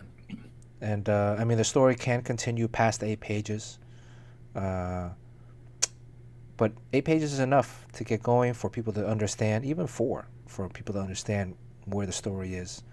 And, even at some point, I think, if halfway through you decide you don't like the story direction at all, you can start over, do something else. There's no preset rules. Wow, we're an hour and a half in. Okay, let me speed up a little bit. So my story is Showtime. This is, again, I gotta find the original pages that was in my original portfolio. So these are redrawn, right? So, these are redrawn, yeah. Many years later. Many years later, redrawn. And Decades later. when I find, actually, yeah, maybe, well, this was 2000, this was 2010, maybe 2011, maybe later. Look at that. The drapery, the wrinkles. I think you can tell, like, you're looking at like real, like, photo reference. You wouldn't because shirts and shorts are not that important. So we tend to kind of overlook them and see them as shapes, but in real life they're full of wrinkle. Right. Yeah, and the wrinkles, and then they're based on the seams of the shirts or the shorts, and the fabrics used. The wrinkles can create different. This was actually, I think, before Jeremy Lin even came on. So, but this was the first page. Again, I always like to start off a story with a full-page splash. Wow, great anatomy, drawing through the figures. And you want to see that. Yeah. So you want to draw, make sure they draw all the way through. And then the back, it doesn't matter, right? This is all like rough stuff. Everything is, there's no need. You can be as dirty and rough as you want. Sometimes they even draw in armpit hair. you draw like whisker hair on the backside for some reason. And this is page 2. So I think this is probably like 2 panels. I can probably... Yeah, look at those hands, man. So this is interesting. I mean, you had this idea before you got into comics. Yeah. And it's still with you to this day, which is, I mean, with a lot of people, I don't know, with me, like, I had some ideas, but then every few years they would turn over and then it'd be replaced by something else. And I would never go back to that earlier idea. Well, I mean, some stuff just sticks with you. For this, I think it's good to pick it up because I already have a little bit of a jump start. And I like to finish it, or I like to get to a point where I can like maybe smooth it out a little bit. Because I do think there's potential. This is a story about playground, street ball, basketball guys. And the original character, this guy, Brooklyn number 3, I had drawn in my portfolio samples as a black kid. But I thought this was redrawn for Secret Identities number 2. shattered. Um, and so I changed the main character to an Asian American kid. But the story still takes place in New York, in Manhattan. But my thinking was that it would take place in all these different parks in Manhattan. This one being the Cage, West 4th Street, which is a small basketball court in West Village, where a lot of like famous basketball games took place. But then the main villain, like they're playing a game, the guy gets dunked on, the main guy, but then the main guy, in order to get back, he starts growing blades out of his arms. And then in this panel, he's like, "My name's Switchblade," and so then he, he cuts up our hero, and knocks him down, and then drives to the hole and dunks it. Right. And then our hero, all of his friends are like, "Oh, hey, you okay, man? Ah, what he did was wrong. What's up? You all right?" And you can see they're like, "Hey, man, let's get out of here." And hey, you got him really good over there. Here, the basketball I think I did digitally, so you don't see it in this original piece. But it's there in the rough. Great hands, though. Nice. I guess that's one thing that kind of carried. Like I used to love Barry Windsor Smith's hands. I thought Barry Windsor Smith drew some of the nicest, prettiest hands. I mean, you have to really go beyond realism and stylize them to be more hand-like in 2 dimensions at that small size. And then our main hero, he's like, "Hey man, how about let's rerun it back?" And then he spins the basketball on his finger. That ball is not a phantom ball. Oh, this face. I'm going to have to probably redraw this face. I don't have to redraw, I just move the nose up. I used to draw very long that's noses. right. That's right. You're drawing all the noses shorter now. Yeah. So. But he spin the ball, and as he spun the ball turns into his superhero outfit. That was from the original comic, right? Because I remember your first Showtime pages from a decade or 2 earlier had that scene. So, and then here the ball disappears. Hey, Jerry's here. Oh, Jerry's here? I think I heard someone How jump the on. hell did you know I was on so quick? I sense a disturbance in the force. Oh. Well, I guess that's my cue to leave. So. I was gonna sneak on, and then you freaking...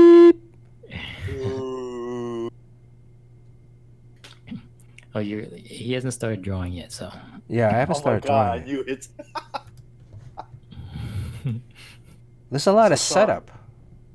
I sense that you're gonna wimp out and not do panel to panel.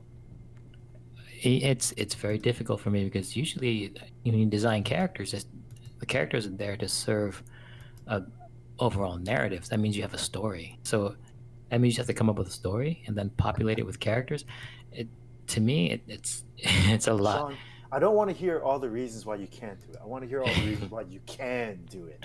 Well, I'm drawing Bruce Lee because there is another option to continue with the character drawings.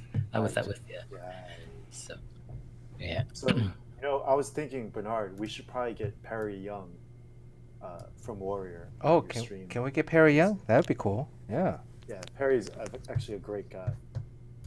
We can get Perry Young and Perry Shen.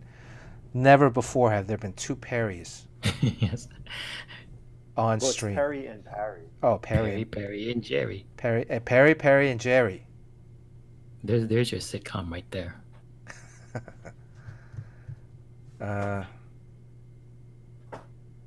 Well, do you think Perry Shen is Parry? Correct, Armando. And then Perry is Perry. What was the last D. Rogers, you need to watch Warrior. It is a very good show. It's on HBO. You can watch it on HBO Max, or if you have HBO on demand. I'm going to change my name to Pairy. By the way, Sean, have you gotten HBO to watch the Bee Gees special yet? No, I did not. You really didn't like PG? Oh, El Capone has to go. All right, El Capone. El Kabong. Good to see you, And El I need Kabong. to see Voranda. El Kabong. Cautionary tale, El Kabong. I thought you were hanging it up for the year. No, we're adding a new story to his.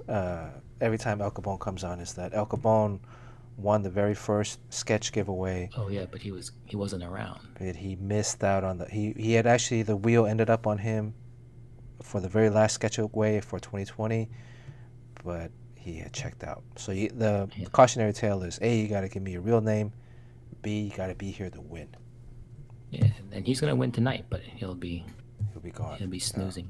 Yeah. If Bernard ever does a drawing. If I ever do a drawing, yeah. If you don't do it, I haven't given away anything in a long time, which I've been very remiss. So, I was thinking maybe, like when I did that drawing of I don't know if anyone saw it, but the one with the zebra. What's her name? The zebra. Tanya Roberts as Sheena the Jungle Queen. Hey, Carl Choi's here. Carl Choi's here. What? Oh, Carl Choi. Hey, my publisher. How's my book doing? You selling my book? What? Carl Choi. What's up? Publisher extraordinaire of Next Chapter Post, the one that I'm always pushing. Carl has essentially made a brand new comic company, guys. Next chapter. Guys, I'm gonna do Carl the worst favor in the world. Everyone should send Carl their work samples. Yes, he is a publisher. He's a legitimate. Everyone gets in somewhere, so. Oh, Carl he's the real deal. He's legit, and he does great things. He's done work with many people in the comic world. He's worked with even Kirkman and all that stuff. He's a great guy to know, and you guys could do a lot worse than sending Carl your work. Yeah, you can trust him. He's a good Samaritan. He's a better man than me. And everyone should check out Next Chapter Post on Instagram. It's brand new, so get in on the ground floor while you can. Yes, and their debut book, Wingman, CHEN. Yeah, it's It was okay. Are you gonna do a colored version of Wingman? I think you should do a colored version of Wingman. Color version. Yeah. But the movie, it was all black and white, so I don't even know what the colors are. Oh. So. How about some gray tones, Sean? Yeah. What about some gray tones? I thought I did with extensive hatching. Instagram / next chapter. Next Chapter Post. Yeah. So, yeah. The entire Wingman story is on the next. All these stories you're creating. Maybe you could, it's good content to put on there. That website is all about telling stories, using Instagram as a medium to tell stories, rather than just showing pictures of your lunch. Right. I like pictures of lunch. Well, I know. You and Carl both take pictures of the food you eat, and I get very envious. I have to actually stop going on Instagram because I've been fasting. So whenever I go on Instagram, there's all these pictures of food that just gets me hungrier. Yeah, let's blame it on Carl, who's always eating some fantastic stuff. All right, so what are we drawing today? I guess I'm going to draw JINPEI, right? Because last stream I drew Ryu. So I think today is JINPEI day. JINPEI's the goofy-looking guy, right? He's the kid, yeah. Because I want to do all 5 Gatchaman again from as a marker to. So we're spinning twice tonight because I'm giving away the Tanya Roberts. Oh yeah. What? Do you have a picture of the Tanya? Do you have a picture of the Tanya I'll Roberts? put it on Discord. I'll put it on Discord now. Is it on your Instagram? Tanya Roberts. It is. It's the second to last post. Okay. I love Tanya Roberts when she was in Beastmaster. Is she the lady that passed away? Yeah, she just passed away. Oh.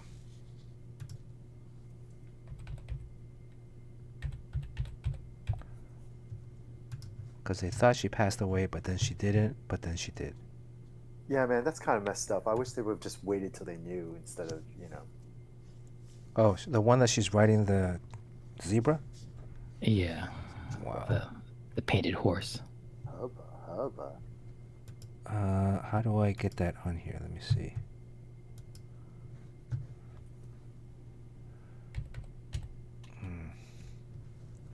Okay, it's on the Discord too. So yeah, I mean that in that movie, she's supposed to be riding a zebra, but you can't really ride a zebra because it's not really a domesticated animal. I mean, it's not something that you can ride. So they took a horse and painted it, so it ends up looking better than a zebra because a zebra is more related to like a donkey. Yeah, so like a it doesn't mule. look that great. Yeah, Like the zebra horse's head is bigger than right. a regular horse. The horses just look great, except they don't have that cool striping. So this is like the best of both worlds. They should do that more often. So this post got a lot of likes, and I think it's because I don't know how much they are like Tanya Roberts fans, but I think they just like the fact that that horse is very psychedelic. Horses are very difficult to draw. Well, they're difficult to draw without reference, but with reference, I guess there's a lot of structure, and you can the negative space and everything. You can really see. In some ways, they're very easy to draw from reference if you're just drawing like tracing, but very hard to just make up out of your head. I've been drawing a horse recently in my Monkey King comic, and I agree with Sean, because I think what makes them a little bit easier is they essentially show zero emotion, right? Yeah, Horses? they're all structure. Yeah, Yeah, like they're just posing for the most part. Like there's no, it's not like they're, stuffing their faces with food, or they're, you don't have to really show them tired or happy, or yeah. I mean, it's why I would never trust a horse. You don't know what's going on with them.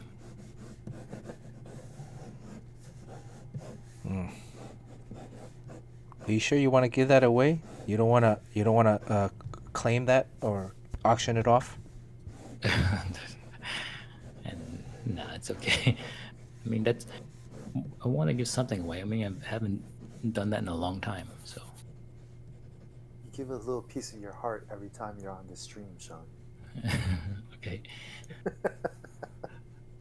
So tonight's sketch is JINPEI. JINPEI from Gatchaman. He's the kid. He's the brother of June. Right? Does anybody know about the history of this character? Oh, Jerry, you got anything else you want to add about panel to panel? Well, yeah, tomorrow's the first day. I'm hoping everyone will at least draw. I think I did see like D. Rogers is going to be redrawing some old pages or panels, I should say.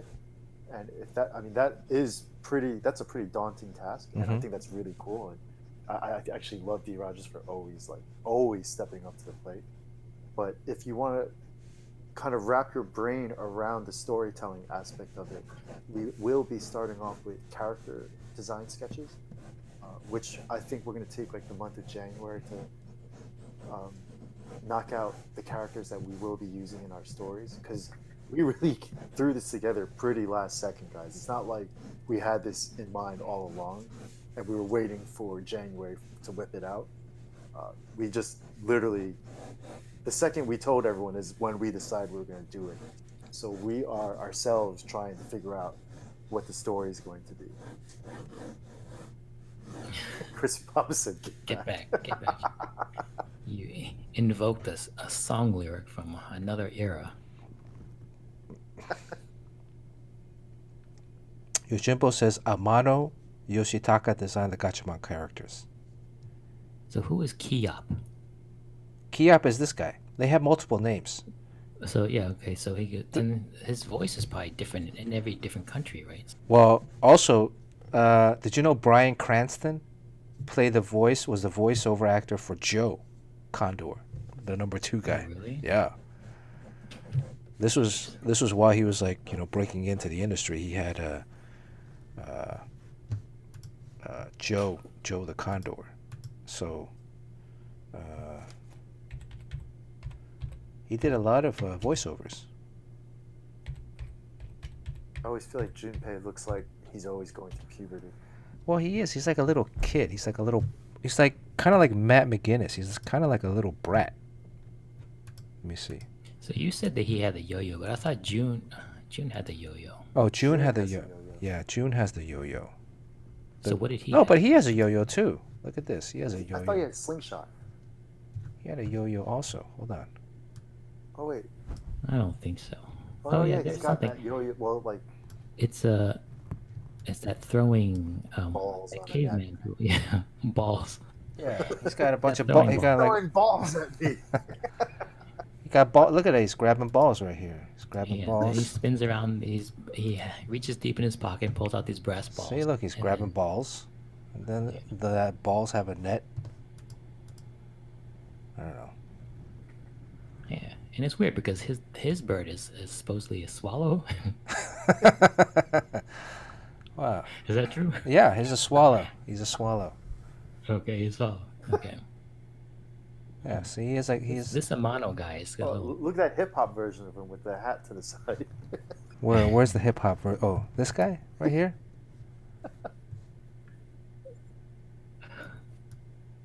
Wow. So does he sound like, I forgot what his voice is. He like His Snarf? voice is always cracking. Yeah, Snarf.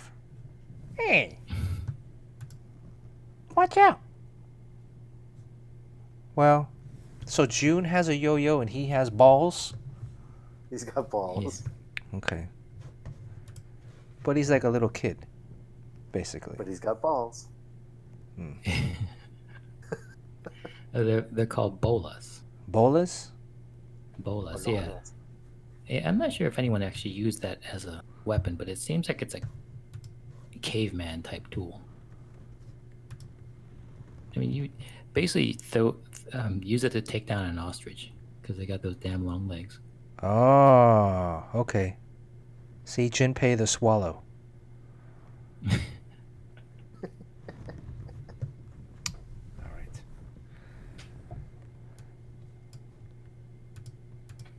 Okay. Is this not a good? This is probably not the best angle. He looks pretty tough there.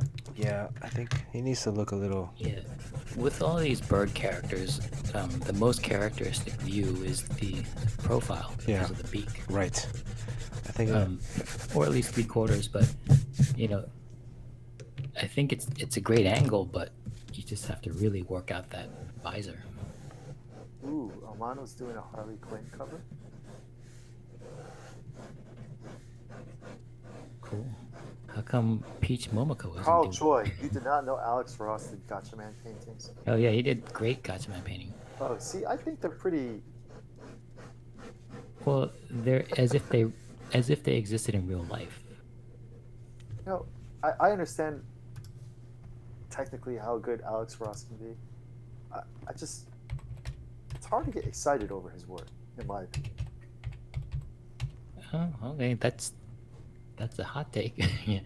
I know I am in the minority here, but No, I've heard that before.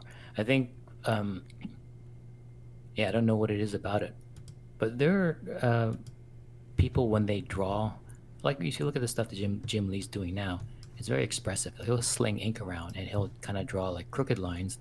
I think when you get too precious with the line and the rendering, it becomes so perfect that it actually loses its balls. boy effect. See, Make Havoc is already ready out for blood about the whole Alex Ross comment. Make Havoc is here. Welcome to the stream, Make Havoc. Them's fighting words. Yeah, he's like, Alex Ross is amazing. Well, I'm looking at the sparrow. I mean, the swallow.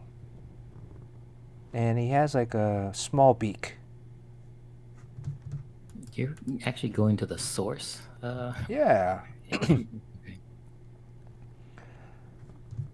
You can really not tell that he is inspired by a swallow at all. Right. The only thing about a swallow, I think they have a forked tail. I think that's the main thing. Oh, yeah. Oh, right. Okay, look at this. There we go. Sean, how did you know this bit of trivia? Sean and Yojimbo. I would like to see Sean and Yojimbo in a trivia contest. We're gonna be on Jeopardy. We should do that. That would be amazing. Well, Look at this, Bernard. Crispy Papa is saying that Alex Ross may have swiped you. oh yeah. Ooh. Ooh. That'll be a feather in your cap. Let me see. Which is Do you have an image of that? And I'll tell you if you did or not. Yeah, a lot of times, I mean, these things are just. I mean, there's only so many Yeah. ideas and poses, but Sean, let me have my 5 minutes. Come on. okay. Trying to rain on my I have my parade. lawsuit. Carl Choi is also a lawyer, so it'll be. Oh yeah, Carl's a lawyer. No, I made that up. Carl is a events Bernard, plan. your voice got very high there. Hmm. Oh yeah, A how's lawyer. that? Lawyer. He's a lawyer. Let's see here. Well, because Crispy Papa, I'm trying to stir the pot. yeah, Jerry comes in and tries to cause some trouble. Jerry, did you see the Yeah. bird pooped on my drawing? What drawing? My Tanda drawing. It does It happen. won't be the last time. I mean, it's gonna sooner or later. It's gonna land on that, on the wheel, and then we're gonna have to see something get pooped on. And it's gonna be painful. I've found that they've been very exploratory these last couple of weeks. So I have had to like put my artwork away that I usually have lying around. Because they've been just landing all over my studio. Usually I have a couple of places that they perch on, but I already did the one eye open, one eye closed on Ryu, so I can't do that on this guy. Ooh, Crispy Papa is going to post Ooh, the yeah. Alex Ross Wonder Woman. This is gonna be like Okay. people's court, right? I mean, Yeah. we're gonna decide. Dun dun dun. And then we can have a voting poll here. We That'd be could. awesome. Let's do a voting poll. We should do a Oh, yeah. comparison. Yeah, come on, Crispy, get it up in there. Now we're all on the edge of our seats. And then Jerry can be Doug Llewellyn. I mean, you can. Oh, I'm totally voting swipe either way. The fuck you guys swipe Bernard? Dun dun dun. In the right corner, the defendant, artist from Marvels. Oh, snippety snap. Crispy said, perhaps Bernard is the swiper. Oh, maybe I swiped. Oh. Oh, snap. Dun dun dun. Well, let me just That stop could be a this. poll, Let me too. just stop the stream right now. Oh, we're having what? Difficulty, technical. Dun dun dun. Damn, the suspense is killing me. When is Crispy putting this up? I think he's going to get it now. You know, the chances, though, all kidding aside, if anyone swiped anyone, you worked on Wonder Woman, to my recollection, like over 5 years ago. 2008. So if anyone swiped 12 years anyone, ago. Well, it depends on when I guess one of the evidence would be when each piece came out, right? Yeah, that would be the only deciding thing. I want Alex Ross's head! Dun dun dun. Where's Crispy? I don't see anything up on the Discord yet. I'm like so I think he's anxious. looking for it now. I'm so anxious now.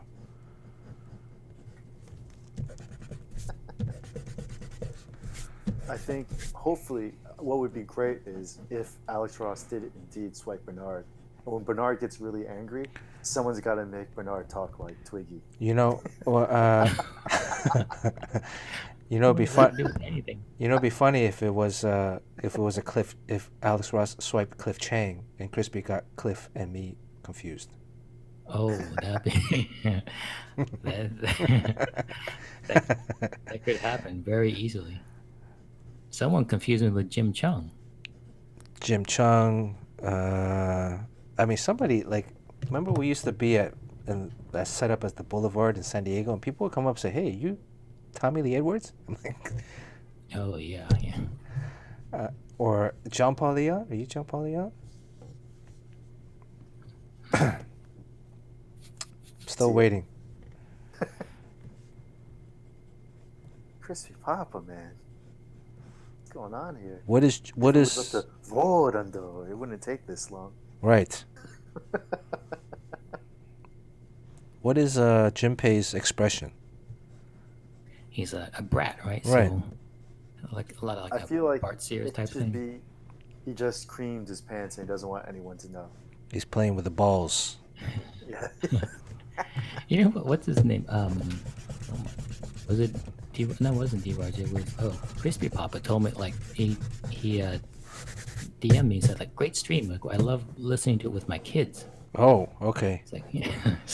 All right. So I don't think we ever established what because I keep on thinking it's late at night, so all the kids are asleep, but it's not late at night everywhere. PG Have a 13. good night, Carl Choi. Ooh. Stay Hey, safe, Oh, Carl's doggies. heading out. Thanks for stopping by. Yeah, maybe yeah. Yeah, we'll One of have. these days you We can should come have. on and talk. Yeah, we should have Carl come on and talk. We talked about that. Gotta Oh, give. yeah, Carl would be great on this. Yeah, let us know what you're doing with next chapter. Kind of like talk about it with us. Get the perspective from a fledgling publisher. And that fits right into our theme for this year, where we're encouraging people to create stories. So, let's figure out a date. Cool. Oh, Crispy Papa. Okay, all right. When did the Alex Ross drawing come out? That would be the question. I don't see it in Discord. It's the drawing that I did of Wonder Woman early on in the stream, probably back in June, July, where she's like, her shoulders are kind of like back, and her neck is kind of up. Remember that one? That's the one actually that Crispy won. Okay, but isn't that like if you want to show a woman who's very confident, that kind of low angle, and then with the head up? I mean, it's a fairly common trope, right? So But I'm not seeing this drawing at all. I mean, it's not on Discord. Whoa, Gulf Boy Sunday. He's saying his sister looks better than your drawing. Sister, you're building her up to be like. Hubba. I mean, it's 2021, Golf Boy. Come on, where's? Yes.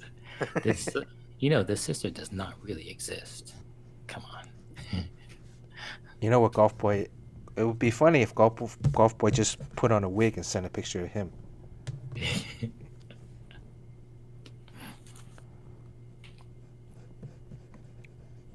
Yeah. I'm confused in Discord. It's in the general page, text Oh, channels. it's in general. It's in general. Yeah. Oh, okay, gotcha. So when did that Alex Ross Wonder Woman image come out? Is the key probably. Kind of different enough.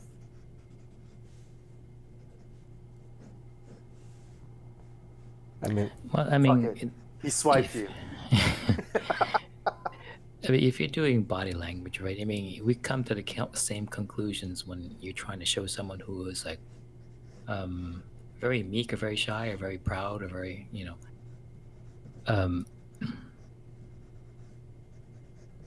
yeah, I would kind of draw her the same way, but I mean, there's certain body language that's kind of universal. Hey, for anyone that might be jumping in from me saying about this on Facebook, please don't forget to hit the follow button.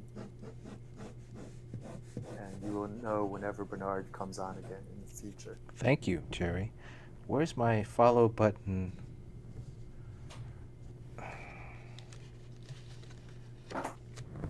I don't have my follow button. I still gotta make a new follow button icon. But make sure you hit the follow button down here. Okay. You spend all day making a follow button icon. What I guess I'm having the most difficulty figuring out what this JINPEI character is doing. I've been playing with some balls.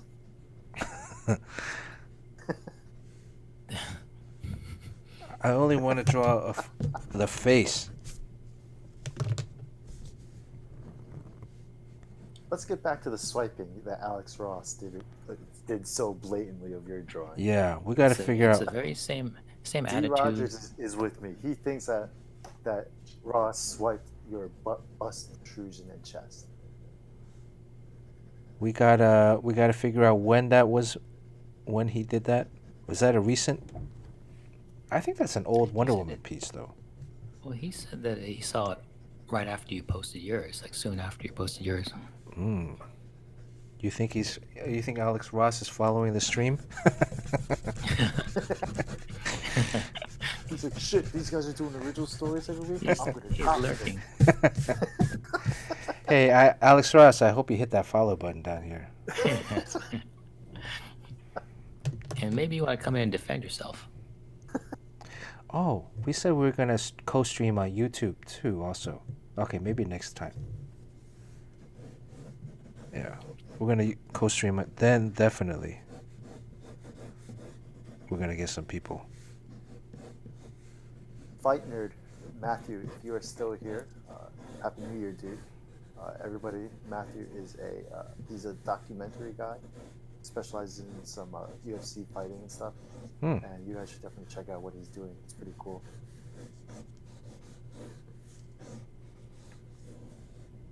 Who's Yokai Artist?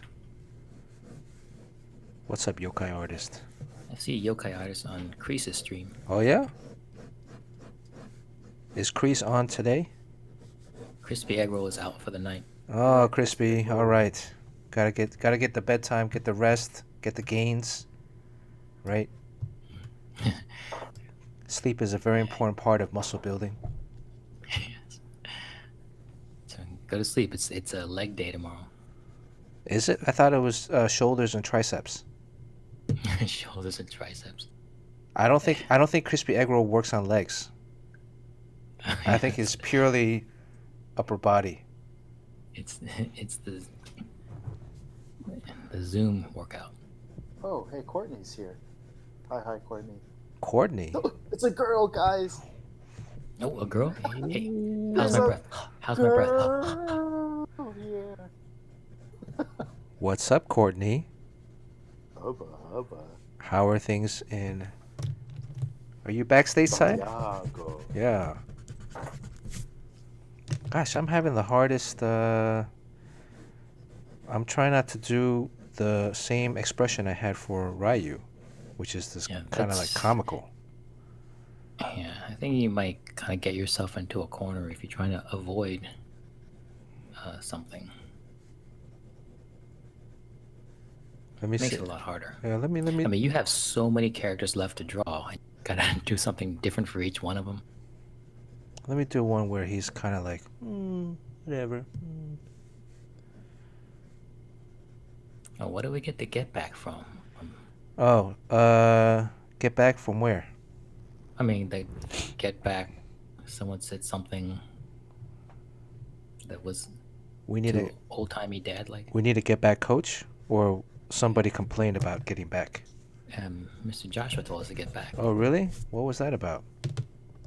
Oh, maybe because because there's kids watching. Oh. Now we got a girl watching, so we need a get back coach for feminine perspective. Oh yeah. Hubba. Okay. Whoa. Easy there. Oh, I want to go to Tokyo. I think the thing with Jinpei is that his helmet should be kind of big because he's a kid, right? So, whereas Ryu, his helmet is like Derrick Henry, right on his face, very small. So I'm always thinking like Jinpei, his helmet is probably always wobbly. So when he's like moving his head, it's like, kind of, he's always like adjusting it because he's wearing a size, maybe a size or too big. Does that make any sense?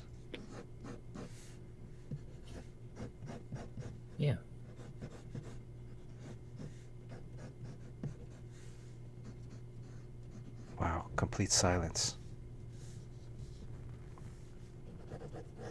I'm still No, 'cause frozen because of it. There's a girl here. yeah. Also, we gotta watch our language for the kids, so I don't even say anymore. Do you guys want to play Jackbox now? Uh-oh, D. Rogers routine talk like snark. Yeah, this one's for the kids. Yeah, wait till a girl comes in and make him talk like Snarf. Snarf, This snarf. one's for Courtney. Hello, That's Courtney. exactly why we got rid of the fart reward things, right? You can't do that Courtney. anymore. Oh no, Courtney. Hello. Does Courtney know about Snarf and Thundercats? Who was this? I mean, you both seem to know this superior court person. So how do you know her? I actually met her in Hawaii. Hawaii. Okay, yeah, I wasn't there, so. But she's out on the left coast. She's out on the left coast. I've seen her at San Diego Comic-Con. She draws some manga illustrations as well. Oh yeah? I did not know that. You learn something new every day, Snarf, snarf. Oh, she said it's from Tinder. She's outing you guys. You guys are making stories. I thought it was Grinder. I didn't know Jerry was on Tinder. I thought he was on Grinder. I'm a meower. Meow, meow, snarf, snarf. It's all lies. Snarf. Thundercats.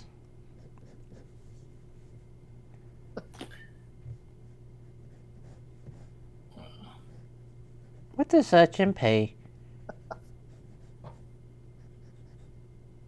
What do they call him in that American cartoon? Kiop. Kiop. Right? Kiop. Snarf, snarf. Snarf. It's hard to line up my face with the snarf and drop. Alright, okay. That's been 2 minutes. Yeah, thank God. T. Rogers, thank you for that. I appreciate it.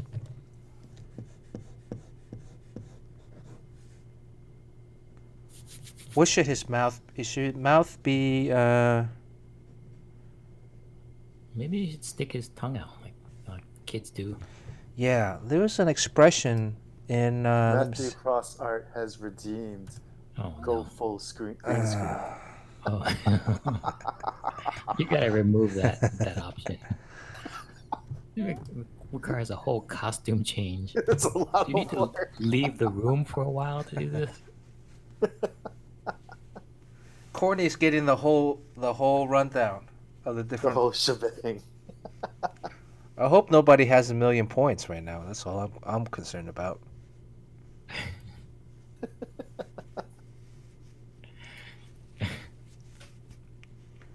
Oh yeah, he has big like rabbit teeth. All right, going full green screen. So Whoa, who you where'd he go, imitate? guys? Where'd Bernard go? I really You need have a to get the Jim Cheung. I really need a face here. Let me see. Hold on. Forward on the things. This is awesome. Courtney, yes, there are points you can win here. Vorndor is easy to please. I mean, this is Vorndor. awesome. Hey guys, how's it going? How's it going, guys? It'll work nice because of the goatee. Oh, there you go. That looks just like his. You guys have the same mouth. It's been a minute. Yeah, we have the same mouth. We're very, very similar. I didn't know that. Hey, did you guys thought check you out my would've- car? I bought I'm working my on my 50th car, and Yeah. I'm working on it. I got a garage, and but I don't have internet at my home, so I got 10 acres, and I have a studio that's apart from the house, yeah. and a garage, and 50 cars. I hit a deer once with my car while I was driving, and then this guy came out of the forest and mysteriously took the deer away. That's a crazy story. I was so looking forward to some venison steak that night, but alas, it was not to be. My mouth does match up with Tommy's pretty good. Right? It's really good. I thought you would have done JIM CHEUNG, because that's the only way you can call him in, is to Oh, yeah? start We gotta messing rip with on him. Jim Chung to get him in. Yeah, and then he comes in, makes a special appearance to defend himself. Is he here? Oh, he's lurking. You know, He's he always lurking? lurks. He's lurking? Yeah, because he's always drawing, and then Right. what more entertainment than being here? Oh, now look at that. Now you gotta talk to Jim Chung. Oh, that's one of the rewards you can redeem. It's a new reward I added for the new year. Oh,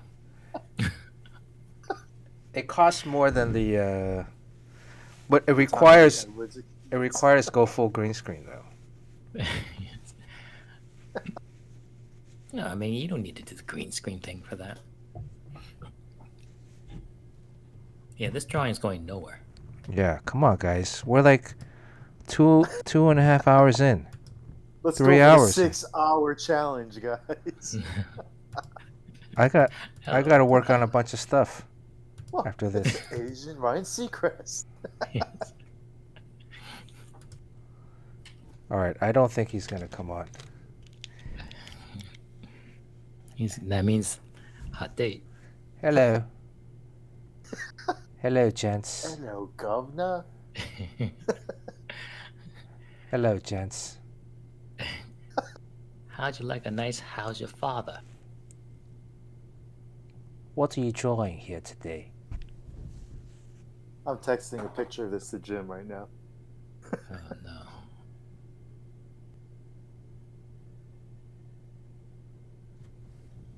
All right. I need to focus on this drawing. The mouth is taking so long. Oh wait, what was I looking up? In Children of the Atom, one of the kids did a Stick his tongue out? did a pose that was, yeah, it was more than just sticking the tongue out. It was like a pose where, let me see if I can find it. Is it like a selfie, like a popular selfie pose? Similar. It was like some kind of like manga anime pose. So I'm wondering if anybody here knows it. Let me see if I can find it. Does it Oh. Make involve Havoc making the is peace symbol? disappointed with your Jim Chung impersonation. Oh yeah. A little rain check there for that. It's this pose, like, Pose? What? That's like what? Saying that you're Chinese? no, this is, does anybody know that pose? It's like some Japanese anime pose, like, it's supposed to represent something. Yeah, I mean those Japanese, like they have everything is charged with some sort of meaning. Make Havoc says he spent 5,000 poop points. He wants to get Yeah. his money's worth. I think you said like maybe a couple of words in a British accent, and that's about it. He wants to get his money's worth. He feels gypped. Does anybody know what this? There's a specific name for that.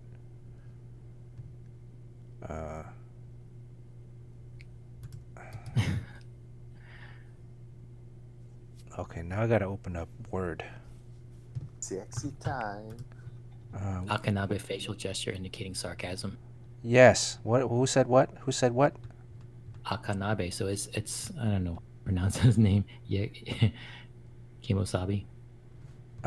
Yeah. Akanabe. Anime taunt style. Yeah. Who feels taunted right now is Make Havoc. He just lost how many points? 5,000. Well, come on, this is not YouTube. Those would be like super chat. That'd be like real money. But this is all just play money.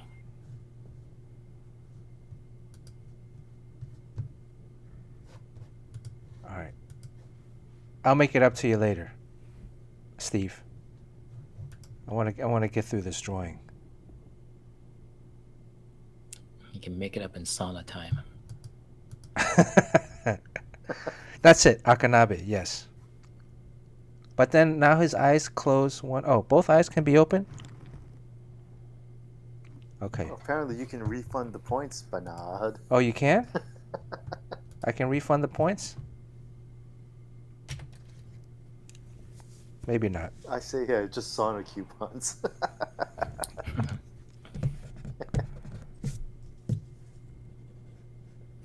I'll give, okay, sauna coupon, an extra 5 minutes in the sauna.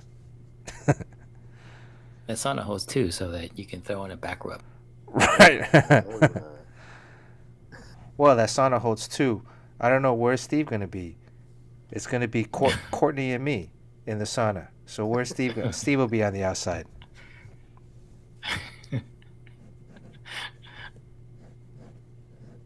This is So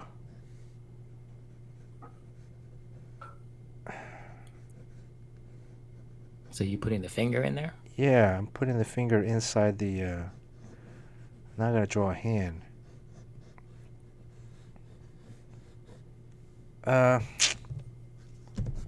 Fuck it. Language. I think I just do what I had before, where he's just kind of like looking disinterested. Courtney's talking about she's waiting for the you're not gonna do the fart thing if the fair sex is present, right? I mean, I'm scared of what's going to happen when Bernard actually forces a fart out. I have no gas right now. I've been intermittent fasting, so my stomach is rather empty. I'll send you some Chipotle. I guess I could next time I could drink oh shit. I can drink the energy drink because that's carbonated. That makes you fart? Yeah, it should give me some nice gas. Right. But the surest way is 5 hours, lots of potatoes. Oh yeah? Potatoes? Yes. It says that like he's well versed in it. I just do a tongue sticking up with some buck teeth. Yeah, or you can do like the hang loop, the tongue, hang loop, hands. How does that go? Hang Luke? Hang loose, the Hawaiian hang loose. Oh, the shaka? Shocker. No, shaka. Shaka, that's the... Oh, not shocker. Don't do the shocker. But he's got like buck teeth because he's like a little kid, right? So he still doesn't have... Does he have all of his teeth already? Yeah. I mean, he's like a teenager, so he should have all of his teeth. Broccoli cheese casserole. Oh, yeah. Sauerkraut. Yeah, anything with cabbage, potatoes, broccoli. Shoots, Courtney.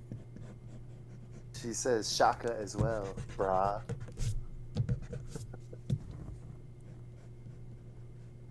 Shaka, not to be confused with a shocker.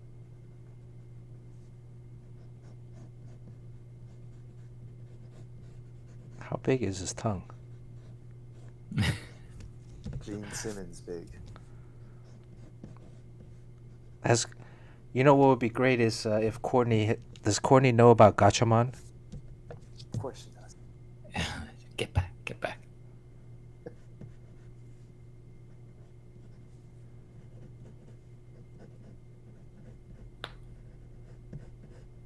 What is Courtney's favorite anime?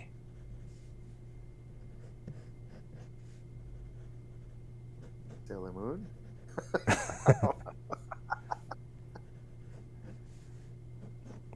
What if she says something like Ninja Scroll? Oh my god. Ninja Scroll, you have to go way back. I love Ninja Scroll. Is Ninja Scroll a get back moment? No, it's just damn isn't good. it? It's old. These days, it's what is it? One Piece. One Piece. Yeah. That And shit can't hold a candle to Ninja Scroll. and there's this Oh, weird no, one. it likes Attack on Titan. Even that's a little 2000. Though. So 2020. My Hero Academia is still going on very strong. I just started rewatching Escaflowne. Oh, that is old. Have you been watching Cobra Kai? I couldn't get into it. Uh-oh. You can't get what? It's been I 3. did just watch Queen's Gambit. Now there's a series. Queen's Gambit. It's so good. All right, let me. Yeah, I'm gonna start watching that.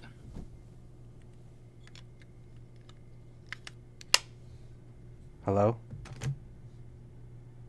Awesome. Oh, okay. I took out one of the ears to plug to charge because I'm running out of batteries on my AirPods, and I need to pee. Oh. Oh, so Oh, Jim Cheung is lurking. yeah. Well, he's cooking though. So he's the He's reason always why he cooking or hasn't drawing, busted that it. guy. I know he's just freaking like eating a Popeye's fried chicken sandwich or something like that. He eats pretty late, so I can see how he could be eating right now. Those Europeans. I'm with James Quo. Lotus War is fantastic. I started rewatching that too.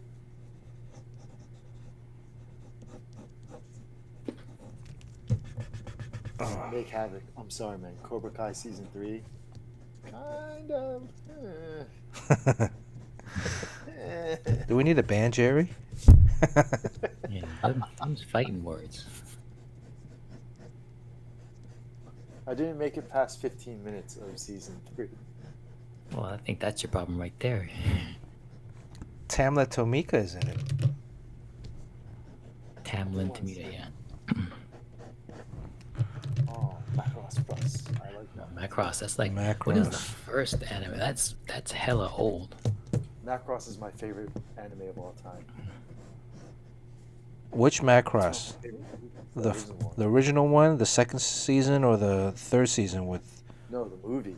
the movie? All right. Okay, I think I'm pretty good with this. I'm pretty happy with this overall shape now that we've gotten to on the JINPEI. Yeah. It's kind of That's cool. taking You got forever. Yeah, but I mean, you got it though. I mean, in the past, this may have been one you take behind a woodshed and shoot. Yeah, let me see if, let me the head, let me the eyeball. I think I'll make the eyeball. Well, Oh yeah, Astro Boy. Astro Boy is the first anime.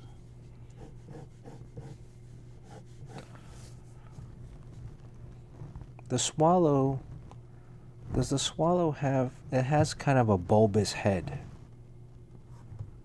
I'm looking at reference pictures of the swallow. It's kind of like a bulbous head. Well, it's really with them. It's all about the forked tail.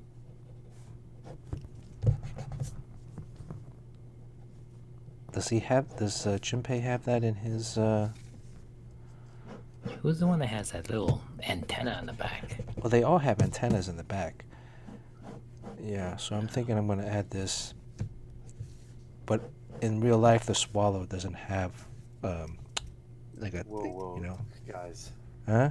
Blues Boy asked Last Dragon or Cobra Kai, and then Kimosabi is not aware of what the Last Dragon is. Oh yeah, Oh. get back. Oh my goodness. I think we need is Kimosabe Shogun of Harlem. the new low fat for 2021? Do we need to ban him? 5 minutes. Can we put him on 5-minute ban? Kimosabe? You can't see. Yeah, but set a timer, Bernard, this time, okay? Well, I don't have any control over that. That's like Steve and Yojimbo. But Oh yeah, remember Kimba? Kimba, the white lion? That's really old.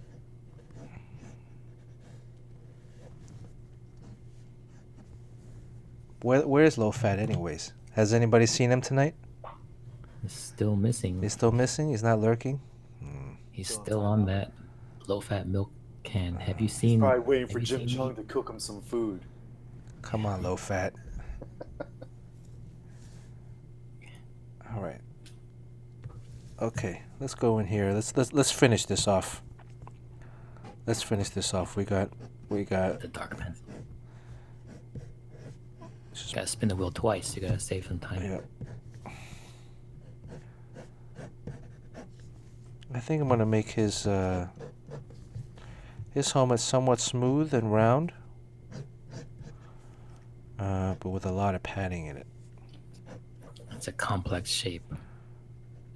There's really no structure you can latch onto. Like, it's so organic and amorphous, yet it's still symmetrical, and then you have to draw it as if it looks symmetrical. So it's a tough challenge.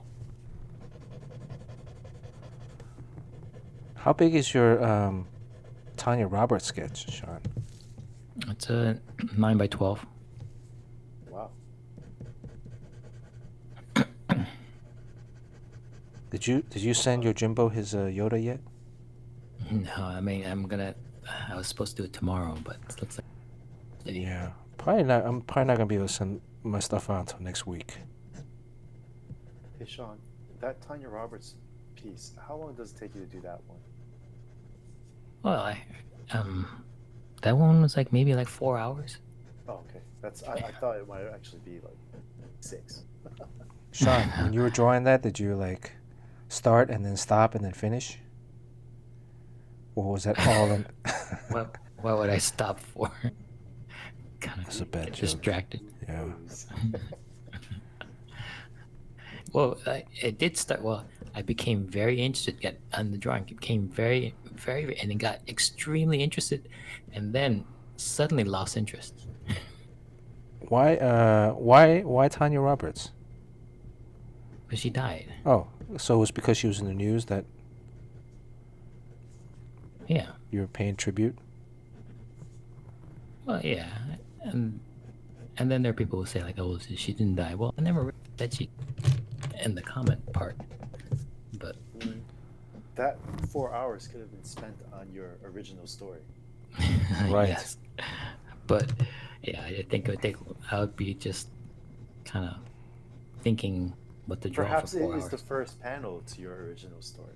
Yes. Yeah, I do rip off real things and make stories out of them. Why don't you do the girl on the motorcycle with the monkey? Was she on a motorcycle? No. With the No. gorilla from Boulevard Number 1.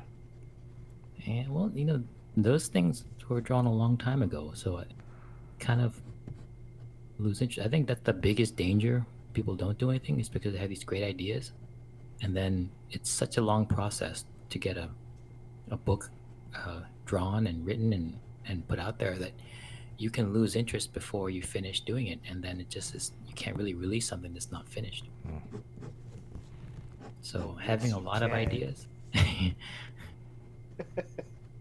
suppose you can. Jerry, what are you doing for your story?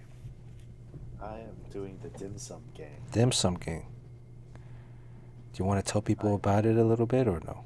You want to wait? I will be doing this story that I'm pretty lucky because my friend Parry, the actor that was on this stream before, he will be writing this. We've had this idea for a little while, and it's essentially it's a food cartoon or food comic strip, and we're just gonna be. You guys will see tomorrow. Okay. It's for kids, right? For kids. No, it will be. It's an all ages type of thing. I don't know. I'm pretty excited. It's a little different. I'm trying to have some fun with it. Not take it too seriously. Cool. Someone that represents chicken feet. There is chicken feet in it.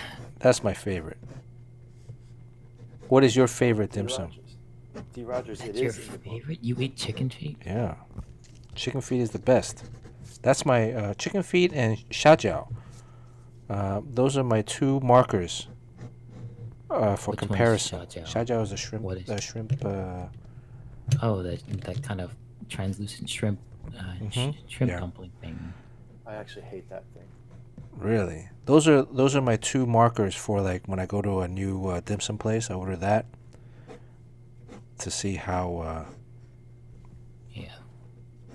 That shrimp one, that's the Comparison. quintessential. That is the most well-known dim sum thing. The shrimp one or the shumai. Shuma, yeah. But Long Wu says he'll be doing 4-panel joke comics, which I actually think is a great approach. Yeah, that's a good idea. to this project. 4-panel what? Joke comics. So James Crow also eats chicken. Chicken feet is the best, man. Chicken feet I've gang. never tried it. I wouldn't know because I never tried it, and I never will. It's very gelatinous. I mean, it's just skin and like tendons, really. Yeah, you gotta try everything, man. Yeah. Still, it's chicken feet. Well, they cut off the nails. I mean, there's other ones that they don't cut off the nails. Those are like, okay. Oh, Dando likes chicken neck. Chicken neck. You ever hear the story of Mike the chicken? No. Mike the headless chicken? This guy was slaughtering chicken, and then his mother-in-law said, like, make sure you don't cut the neck off, because she likes to eat the neck, right? So he tries to cut the head off close to right underneath the head. Yeah. But a chicken is such a simple creature that you can actually remove the head, and there's still like the base of the brain is still kind of in the neck. So this chicken lived without a head for like a few years. Poor chicken. Really? Yeah, and it went on the big sideshow circuit, and they made a lot of money off him. And then one night it drowned. It drowned because you have to be very careful with it because it has no mouth or whatever. You feed it by putting grain down in its neck. So it's really creepy. You can look this thing up. There's this chicken that, and I think there's only black and white photographs of it, but it just walks around with no head. So I had this idea, this kind of money-making idea. Uh-oh. This is your Sean. This is your story. Sean is all about the dollar bill. Sean, this is your I don't story for I don't panel know how to many panel. chickens I have to kill, but I would eat the ones that actually end up dying. But my goal is to get another. There's never been another headless chicken. I think it's a thing. So you would eat the headless chicken, you just wouldn't eat its feet. Well, I would try to get a headless chicken, but if they die, I'll eat it for dinner. It'll probably take me like maybe 5 years to get one that actually survives. And you would leave the feet. Yes, and then I would take that chicken on the road and become rich. What would you do with the head? Who's with me? What would you do with the Cares? head? You throw it out. I don't know. Why Give it wouldn't to you? my grandma? Shouldn't you eat the head? I think you're missing the point. Yeah. Anyways, I guess that is kind of a story. Is that- It's going to be a sad story where a person's trying to replicate Mike the Headless Chicken and ends up killing hundreds of chicken and then gets really depressed. That's the story right there. Yeah. He ends up killing himself. Just by draw cutting it, Sean. Come on. One panel at a time. Yes. And Carl Troy will publish it. He See? will. See, there you go. Yeah, he'll publish anything. It's called. Well, your first book is called Wingman. Yeah, this is called the Headman. Headman. chicken. I'm gonna only write story with chicken part.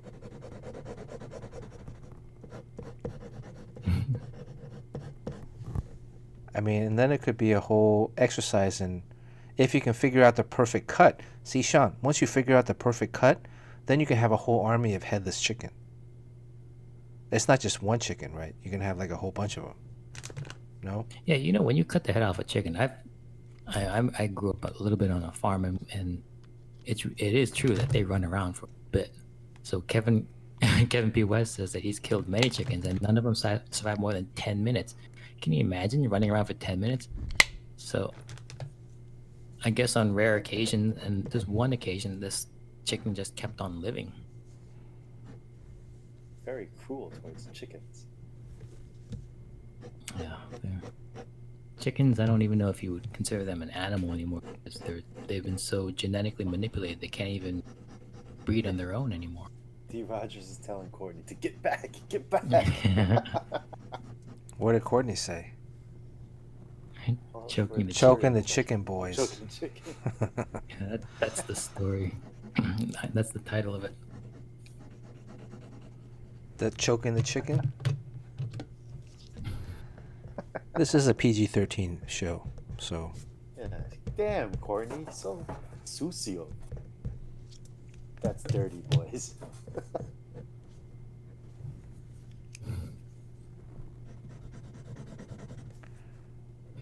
Okay. All right, I'll take that as a title. Chicken. Courtney's Choking the chicken? head out of the gutter. Do that on your own private time, Courtney. Not here on the screen.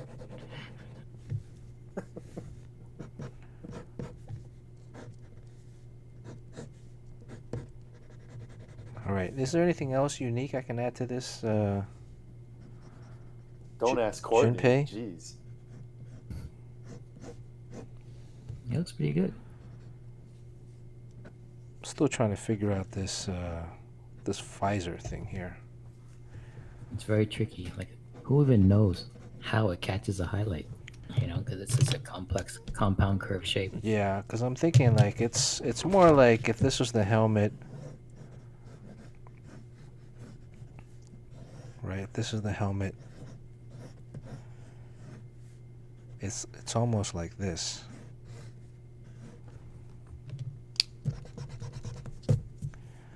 It comes down a little bit and then it does this thing. Fantastic little drawing you just did. Yeah, That really is. I know, it's so simple. So there's this part here, but then how does that? Well, I guess if we're looking at it from a football helmet perspective. You look, reflections, there's no way to make any sense of them. I mean, Yeah. I've drawn Iron Man, and you know, all the shiny metal facets. There's no reason or logic to how the light, what gets a light and what gets a shadow. Hey, did we ever figure out this Alex Ross thing? Say he swiped. Take him to court. Are we doing He's we gonna do- are lose we his voting? artistic Let's license. yeah, are vote. we voting? Let's do a quick vote. We gotta vote. Let's do a quick Dun, vote. dun, dun. I'm gonna spend all my You guys points are- on this vote. You guys are the jury. Let's do a quick poll. Everybody see the link? Evidence Exhibit A. Okay. Let's type in Alex Ross. Swiper or not? Swiper or not? Swiper or not a swiper? I would just like to remind everyone here that Bernard worked on Wonder Woman many moons ago. Well, but this drawing I just did like last year, so. Shh. Bernard, shh. Yes. Swiper or not a Come on. swiper? We'll make it a Come on, what? Bernard. A 2-minute? You're represented by counsel. Let your lawyer talk. Okay. Oh, right. That's right. I can't say anything. All right. Go ahead. How long is this poll? 2 minutes. Let's say you can use your channel poops to vote. 2 minutes. Let's start poll right now. Okay. If you guys look on top of the chat box, we have Alex Ross, swiper or not a swiper. So far, swiper is in the lead, 88% to 12%. Yes. Yes. 88 to 12, 89 to 11. And it wouldn't be because you give away free art to this group. No, that has I just nothing want to to do remind with everyone it. Yeah. that you will not get anything from Alex Ross ever. Right. Courtney, Alex Ross is clearly a swiper. That's who he is. He swipes Bernard's work all the time. He's gonna go to artist jail. This is where he loses his artistic license. Gets that revoked. Alex Ross is making Alex a Ross late making a comeback with a minute Uh-oh, left. uh-oh. 55, Guys. 52-48. Uh-oh. no. 50-50 now. It's back and forth. The early mail-in votes have come back in now. We're tabulating those. All we need is 11,700. That's right. Crispy Papa. We only need 11,780. Let's see here. It's 50-50 right now with probably 40 seconds left, 30 seconds left. So close. 50-50. This is closer than the presidential race. Come on. You guys aren't giving... don't you guys come up with a better argument? Yeah. I mean, we need to argue on your behalf. Yeah. Come on. You're telling me not to say anything. Now I'm looking at this and it's like... Are we Yeah, there's 10 that. seconds, 5 seconds left? 4, it's 51-49. It's 50-50. 3, 2, 1. 50-50. Swiper. Oh my God. Swiper, 329 votes Oh, this, to this is a 324. 5 separate, 5 votes. Make havoc. Wow. What did Make Havoc contribute to? Swiper or no Swiper? Yeah, Kimosabe probably no contributed swiper. 1 point. Thank you, 1 bit. Thank you, Kimosabe. Look at that. 50-50, but narrowly Swiper with 5 additional votes. Wow. God. Amazing. Justice has prevailed. All right.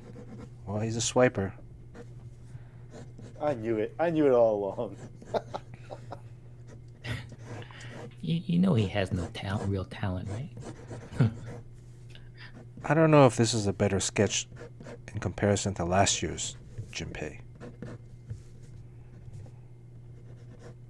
That's a lot of pressure to put on yourself to be, and 1 year later to draw. Just don't show this to Alex Ross, because then we'll never know what's going to happen. Right. Can we... Hey, but by the way, I thought Kimosabe was banned. Is he back? Oh, I guess the You know 5 what's minutes weird have passed. So Alex Ross saw this drawing. You know, he lurks and he sees your Instagram. Then he hired a model who looks just like Wonder Woman. Has her come over, dress up in a Wonder Woman costume, which he has in the closet. You know, for this, takes a picture and then just basically swipes a second time. Traces that. Well, just uses that as photo reference. Yeah, because he gets a model to pose for all of his drawings, right? Yeah. Then we check again, and it's Courtney being the model. What the hell? Courtney is where's Alex Ross based? Is he in San Diego? Who knows? I wonder if he does have like a Wonder Woman costume and also the Superman costume. Then he has to like get them to dress up, stand on top of his washing machine and take pictures of them. You think he would have that for the models? Yeah, I mean they don't bring it themselves. That's true. But what if? But then he would have to get the same size models, right? Or how would that work? Or is he using the same models over and over again? Jerry's leaving us. Jerry's leaving us? Where's Jerry going? That was rather quick. That was rather abrupt.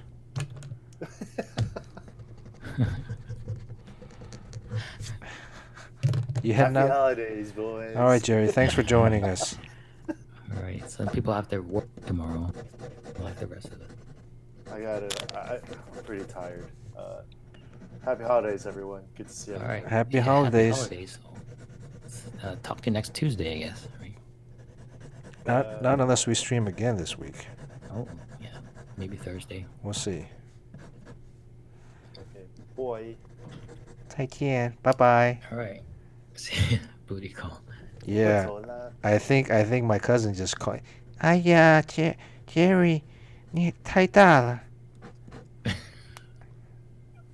Bye. All right.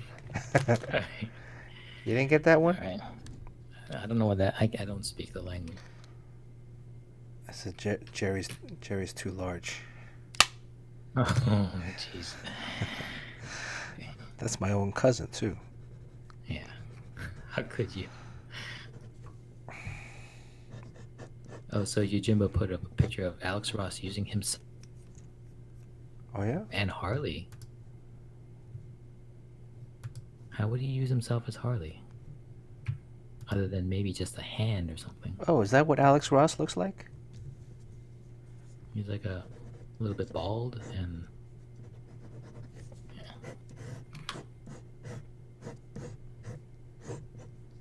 All right. I think I'm done with this JINPEI.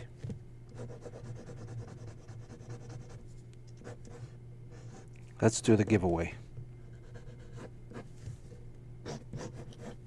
Oh, I still gotta do my patented 2020 background. What's that? That's the random background thing. Oh, Courtney wants to take Jerry's place. Is she on Discord? Oh, okay. Create an invite. You gotta get on Discord, Courtney. You have Discord? And then you gotta follow. Sean, can you walk her through it? Well, I wish I could. I don't. Do you have Discord, Courtney? No, she doesn't. Well, you have to. Just download it. It'll take like a minute. Down. Yeah. It's free.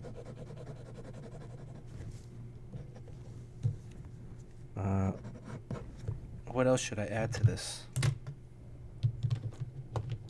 You're talking about your patented background. Hmm? Your 2020 background. Oh yeah, this The background of the drawing, you mean? right. This thing where An important part of making something look transparent is it picks up a spectral highlight. A spectral highlight is essentially a reflection of the light source. And since it covers the face, the highlight would sometimes obscure, which is very scary to do, obscure some facial features. Oh, you mean in the visor? Yeah, I mean, that's always the hardest thing to do. Like, I always draw when someone has a helmet with a visor or like glasses, you erase some of the stuff underneath it. But when you're drawing a face, every part of the face is important. So you gotta artfully plan that highlight so it doesn't go over someone's whole eye or something. But you see like how you have a highlight going over his cheekbone and even through his eye. Yeah. That illusion is very compelling when you do that. Let me know when Courtney. Let us know when you've downloaded. Too Woke to Toke. Thank you for the sub. 5 months. Thank you for the support. Indeed. Discord. If you download it, let us know. You gotta create an account. It's free. It's fairly quick. You can do it in a few minutes.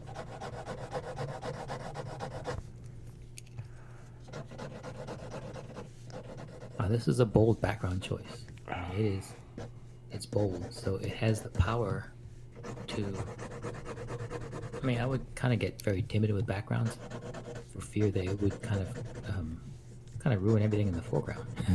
So you lost some edges there. Yeah. Well, I'm hoping. But that's a good thing. I kept the helmet a little bit lighter than normal. I did, Right, and then so I'm there's a hoping. Yeah. contrast there. So yeah.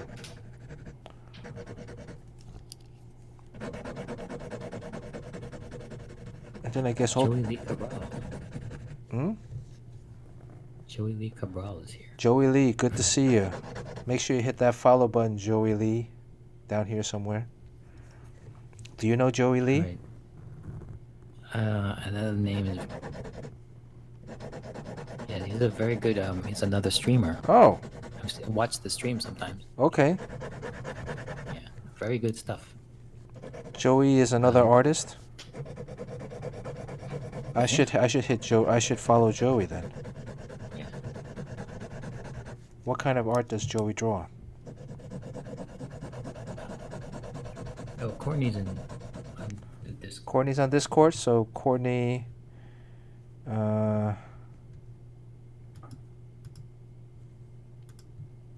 Okay, join. Let's see here. Create an invite. If you guys want to join the Discord, you hit that link in the chat. That'll get you into the Discord. A lot of like watercolor. What time does Joey? What time do you usually stream?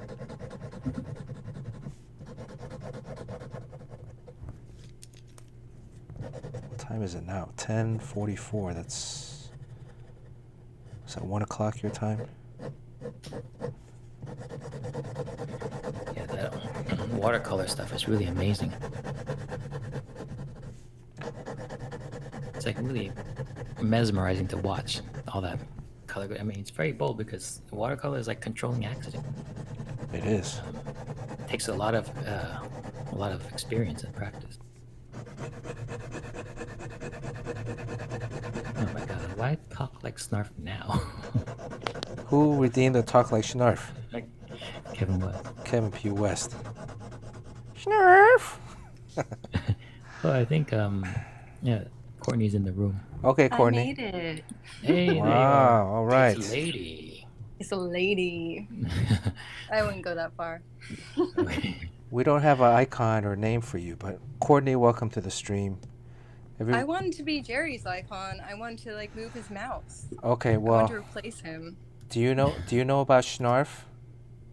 Of course I do. Okay, can I you grew up in the 80s. Hey, wow. can you talk like How Schnarf? about that? Here. I don't think I can. I'm really terrible at accents, even fake cartoon ones. Schnarf. Schnarf, Schnarf. You have a great voice for a broadcast, though. I don't think I do. It's pretty low for a female. No, But I thank think you. it's great. Or it's pretty high for a male. That is true. I'll take that. Or you could be a boy. I mean, you can guess, you know, whichever one I am. You can't really see me, so. You know. Right. I mean, we're just looking at Jerry with a Schnarf thing on his face. Schnarf. We can use your help for our little play acting of our dramatic reading of Batman Beyond, because there's a female character. Yeah. All right, I'm down. Wonder Woman, you have to be. Wonder Woman. I haven't seen the new Wonder Woman yet. Ooh. I've heard mixed reviews. Is that a good or a bad? I'm not quite sure. No comment. I think there was a lot of build up to it. People are expecting a lot, but it's just sounds like it's a fun romp. I mean, I'm halfway through it. It seems so You're halfway through it? You couldn't even make it through it the first time? Just a movie? Just like an hour and a half long movie? Yeah, I guess that's kind of a review right there. I couldn't make it all the way through. I think Gal Gadot had a good performance. Although she seemed very sad to the I like the Mandalorian guy. Is that what's his name? Pedro Pascal. Yeah, I think he's a good actor. Yeah. I really He's like in him. so many movies now. 2.5 hours of yuck, Kevin P. West says. It is a little long. Yeah. Well, you have to go through the origins of how she's created and why they have beef together. It takes a lot of time. Wait, I thought we all knew how she was created. This is a secret? There's going to be spoilers on here? Oh yeah, I guess you can't spoil it if you haven't seen it. Okay. I don't mind spoilers myself. I don't really care. Did they? Well, they went through how she was created, or just a childhood event?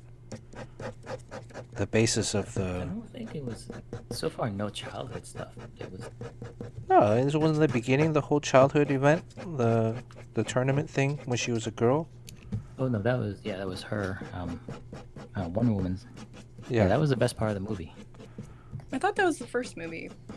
Didn't we? No.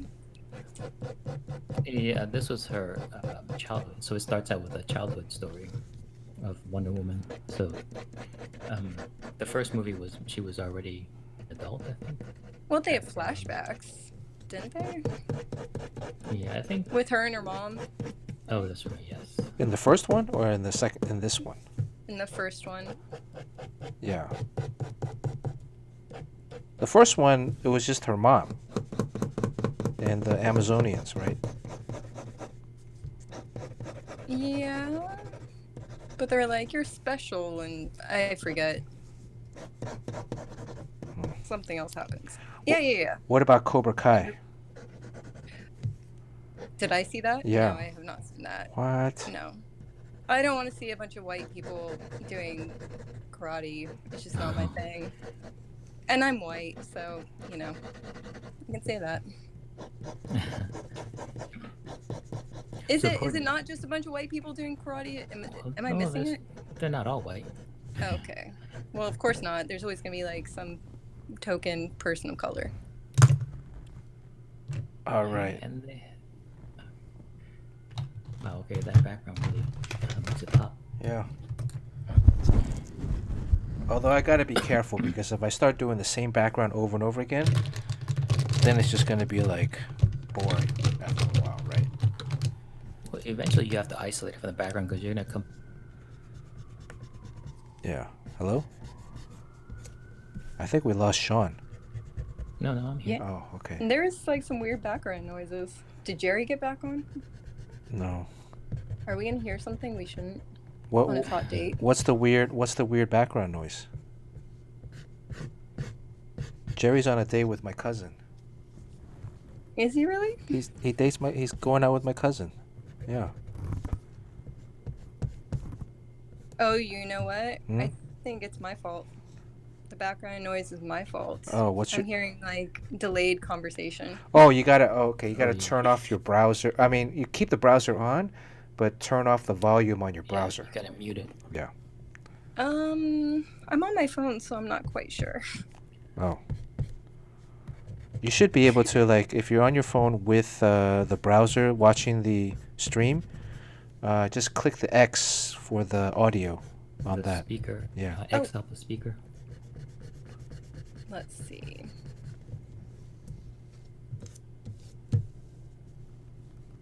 See if that helps. Because there's a delay in the audio from what you're seeing versus what you're hearing on Discord. Snarf. You just got You guys can hear it too, though, right? No, not really. Snarf, snarf. In the Okay. chat, they can hear. I mean, the people watching the stream can hear it. Oh, they can? Oh, Oh, okay. yeah, that's not cool. think so. My bad, guys. That's my bad. And I still don't know how to fix it.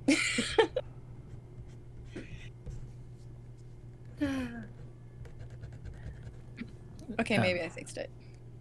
I think it might be good. Courtney, Okay. are you an artist? I used to draw. I still kind of draw here and there, but I've never tried to be an artist. This is anime stuff is what you mostly do. Yeah, from kind of back in the day. The first anime convention I went to was Anime Expo in '95, which was like in the basement of a Hilton. And I'd go to the Comic Cons in San Diego since I was like 5 years old. So for a pretty long Wow. time. Yeah, but I don't really draw anymore. I just never. I think you mentioned it. You just got to keep doing it. It's just one of those things. Like you have to. It almost doesn't matter how good you are. It just matters if you keep on doing it. Right. Yeah. How I many? mean, of course, you got to, you always improve and things like that, and you got to be good to make it in the industry. But yeah, How many Comic-Cons have you been to? Let's see. I guess it'd be about 32 now. Damn. Oh, yeah. So since there wasn't one this year. How many Comic-Cons have there been? 40? So you've probably been to the most Comic-Cons out of Actually, I everybody. didn't go every year. I can't say that. Oh. There were some I missed. So, yeah, maybe like 25. I think I missed a few in my 20s. Okay. When Well, I was like, nah, I don't want to see another Spider-Man trying to be Tobey Maguire dressing up. when was your first Comic-Con then? Like 87. Oh, wow, that's even before us. Yeah, it was gnarly. It was if you're worried about like kids on your stream now, they would let anybody in. I mean, I was 5 and there would basically be, you know, Elvira was very big in that day. I think that's her name. You know, the Yeah. vampiric. And they would have some you know, a lot of new drawing stuff that were not, you know, not edited. You know, everything was pretty kind of crazy in the 80s. Oh, so there I was... don't think it didn't really have like the X-Men younger crowd at the time. It was still kind of raw. And it was raw and dirty. It was in a hotel, right? No, that one was at the convention center. I'm pretty sure. Oh, yeah? Oh, I thought it was always in the hotel in the early stages. In the early years. That was probably early stages. Oh. Once I went, it was always at the convention center, which you could see, you know, there wasn't anything blocking. You could see straight across the whole showroom floor, you know. There wasn't any of these large, you know, big posters or anything like that. Right. Well, the convention center was also half the size back then. Yeah. No. It wasn't until... That area wasn't... No? The area of, like, the floor was basically the same. And then they expanded on it in different areas, but the floor was pretty much the same. Like, from the artist alley to the other side, that was all pretty much spanned the convention center. Sean, your first Comic-Con was my first Comic-Con too, right? Hey, Fletch is here. Oh, Fletch? What? Fletch, get on Discord. Fletch Chu Fong. Wow, the man, the myth, the legend himself, Fable, NYC Fletch. I almost got Fletch in trouble. Oh, so yeah. How so? He gave me his E3 ticket, and Shh. Oh wow. This is on the internet. We didn't have a pre-discussion. You got to remember, whatever you say is on the internet is on forever. So I guess that's true. this gets. Fletch is very generous, very giving. I think you're talking about another Fletch. I didn't do anything bad. He gave it to me as a trinket, you know. I don't think I could pass for him. Because this gets uploaded to YouTube afterwards, so it'll be forever. Just bleep me out. So they would never believe your name was Fletcher. They might. I'd have to like come up with some sort of accent, possibly. I can make that happen, maybe. Awkward. All right, let's give this away. So Fletch, are you East Coast? Yeah, is Fletch back in LA yet?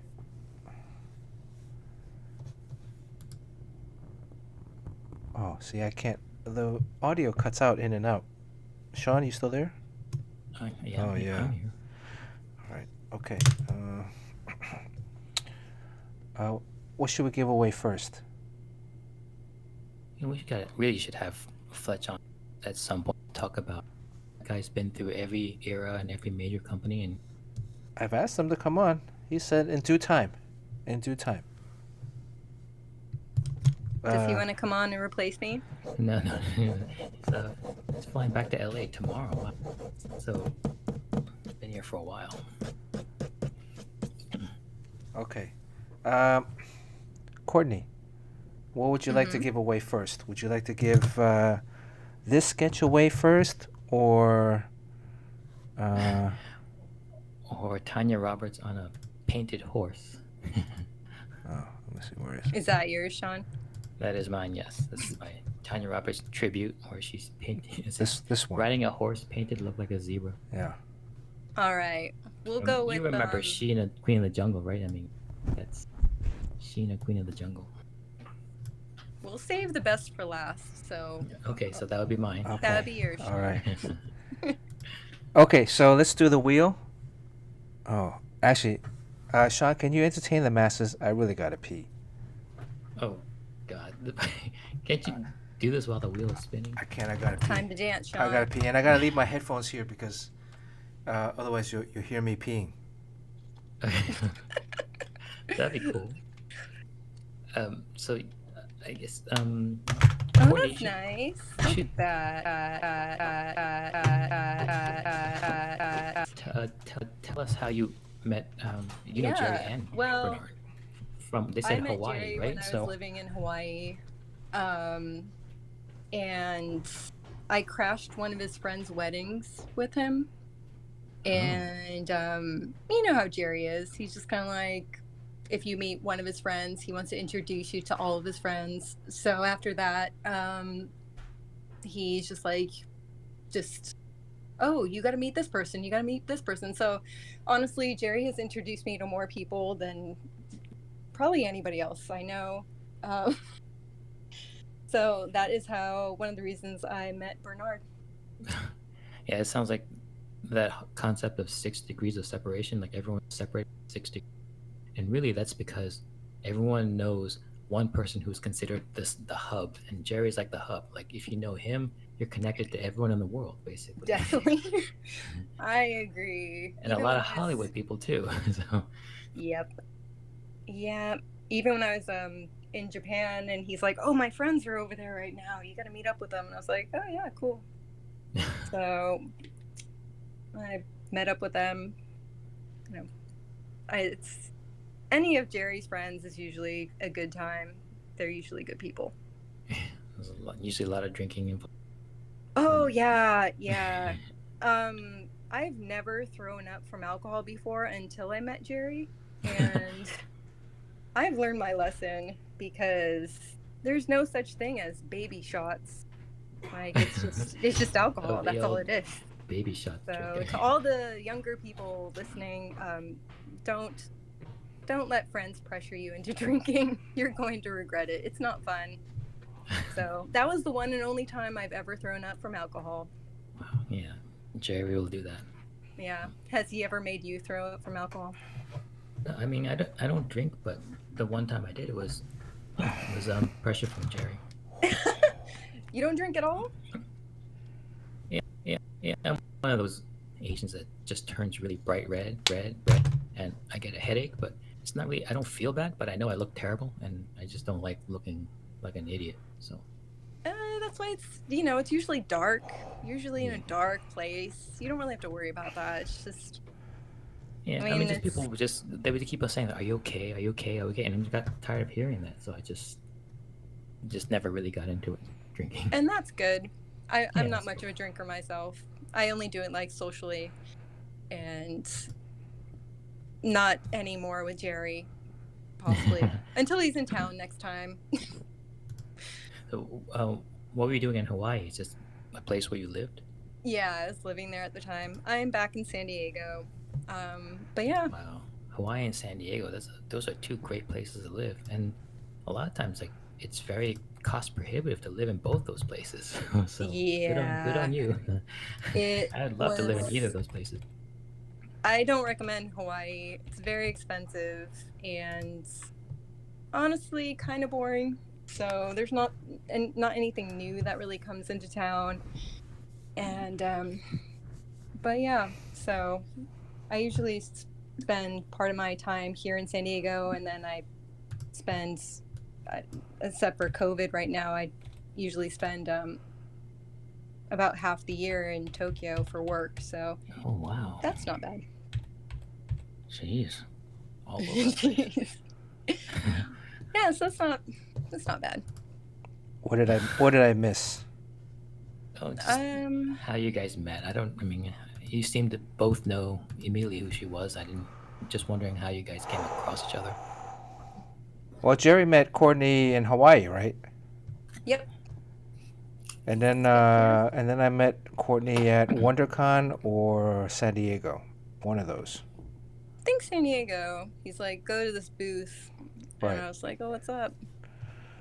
You're like, can you please leave already? I was like, who's this crazy girl here? And no, I don't have any meth. Damn it. Okay. You brought it the second year, though. Yes. Well, because I knew you were going to come back, so I had to be prepared. That's true. It's really nice of you. Yeah. Kind. Yeah. I stopped by, went down to Tijuana, picked up some, brought back, Anyways, let's see here. Everybody is familiar with the wheel. Every show, we usually maybe give some stuff away. Tonight we have a double prize. One will be this sketch of JINPEI. Also later on this year, I think we're going to start the claim. But right now, this one will be a giveaway. If everybody is qualified to win, as long as you've been watching. So Kimosabe, since you've been watching for a while, going to give you a slice. Courtney, you're going to get a slice.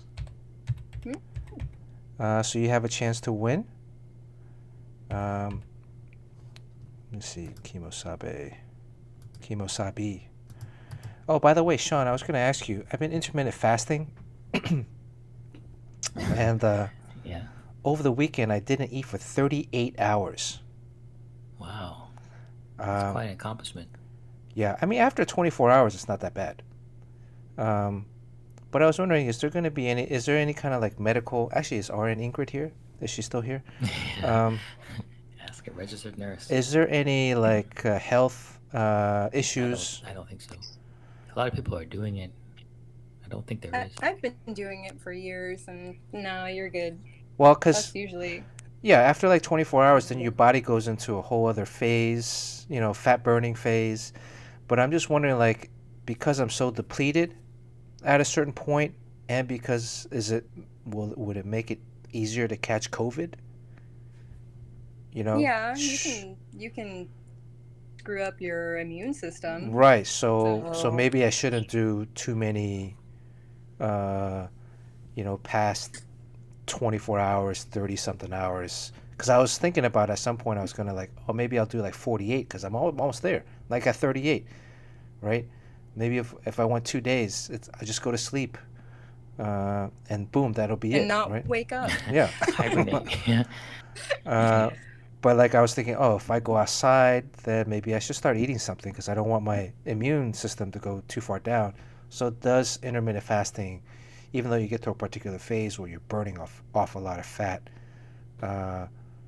does it get to the point where it might compromise to a slight degree the immune system? Well, yeah, because you're not getting the nutrients you need, like the vitamins and minerals and things to keep your immune system healthy. So yeah, you're not getting those, you're depleting them. So you don't want to go that long fasting. Basically, I do like one meal a day, but I'll eat here and there throughout the day.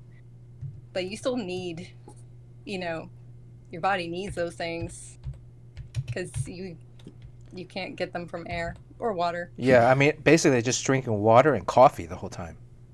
So yeah. Let's see, I'll give Joey a slice too. Easy.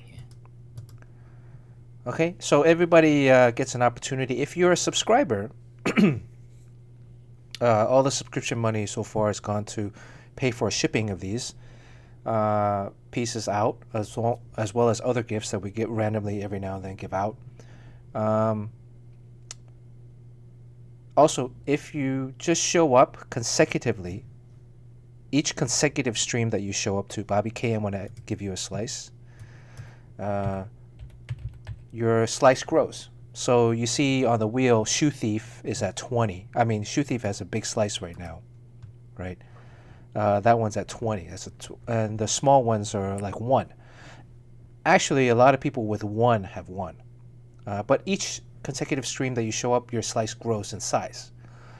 If you miss a stream and you're not a subscriber, the slice goes back down to 1. But each time you show up, you still have a chance to win.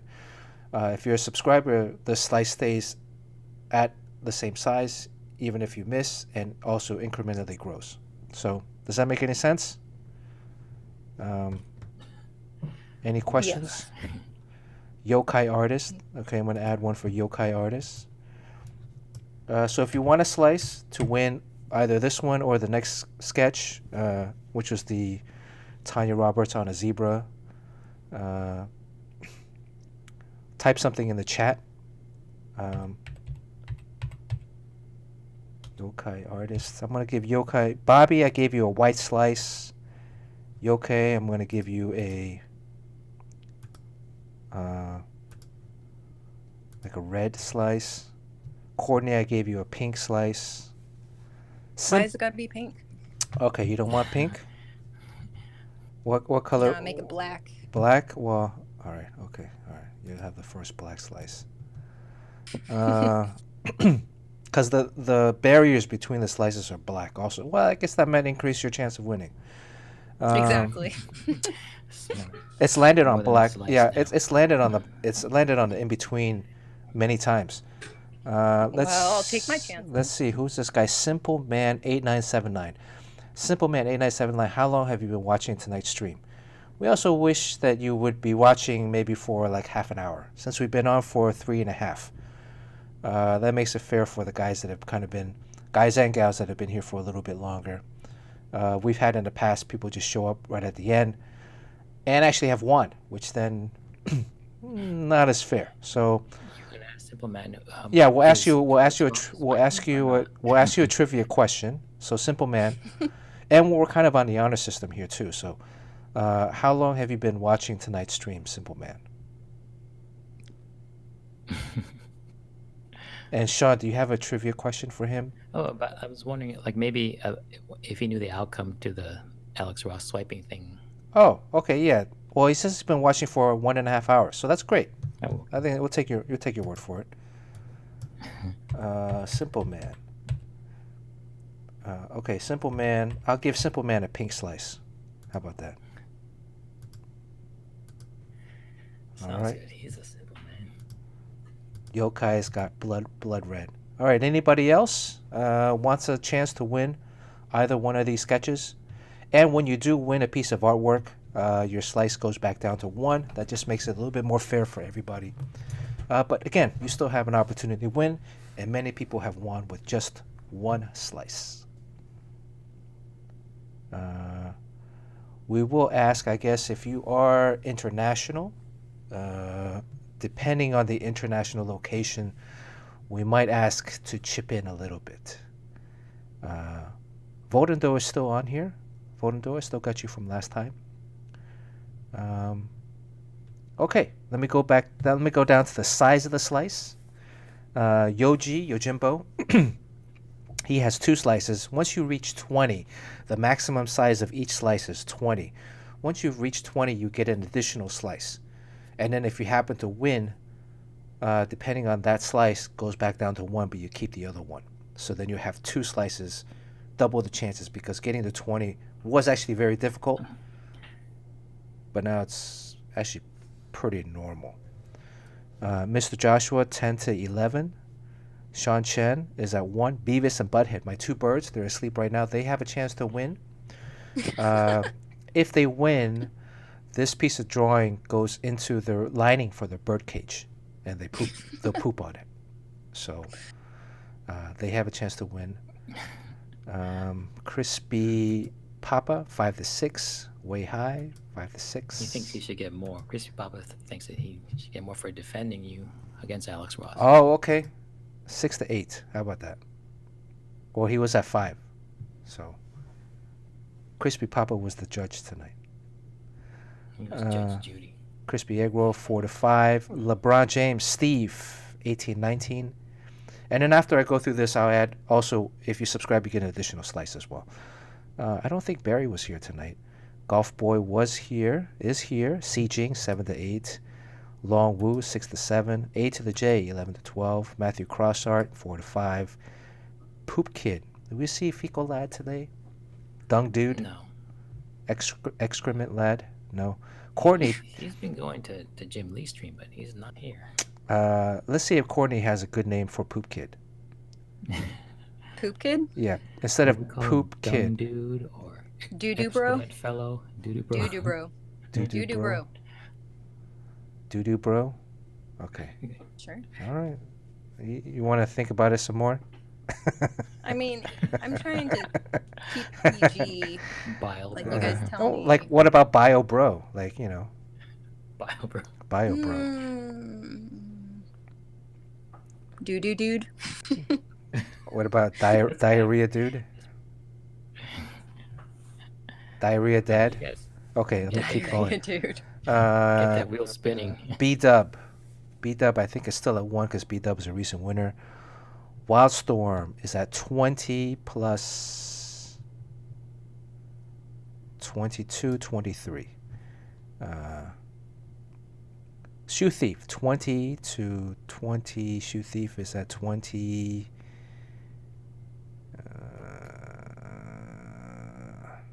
Shoe Thief's at 21. Gotta add Shoe Thief on here. 21. Shoe Thief. All right. Okay, Shoe Thief's at 21. Almost there, Courtney. James Cole's at 1. Kevin P. West, 9-10. Too Woke to Toke, 4-5. Domo, is Domo here? I think Domo's probably streaming. Is at 11. Patrick West, I hope you're doing your homework, 4-5. D. Rogers, 12-13. Jerry, 9-10. Although you have to be here to win, so He skipped out. he skipped out. He's not part of the crew no more. Cool Hand Luke won recently. Isaac, if you're watching or if you're here, I just mailed out Isaac's piece. It's going airmail, so I don't know how long it's going to take to get to India. We have a couple international people, so let's do this. Was Let's Do This here tonight? No, it wasn't. No. Was Let's Do This at your signing, or was that He Pandemos? was. He was? I spoke to him for a while. He says that you're always streaming at a time. Streaming. At a time what? That he's streaming? Well, no, there's someone else he watched. Oh, you can have both of us on. Come on. I mean, you can have 2 windows on the browser, right?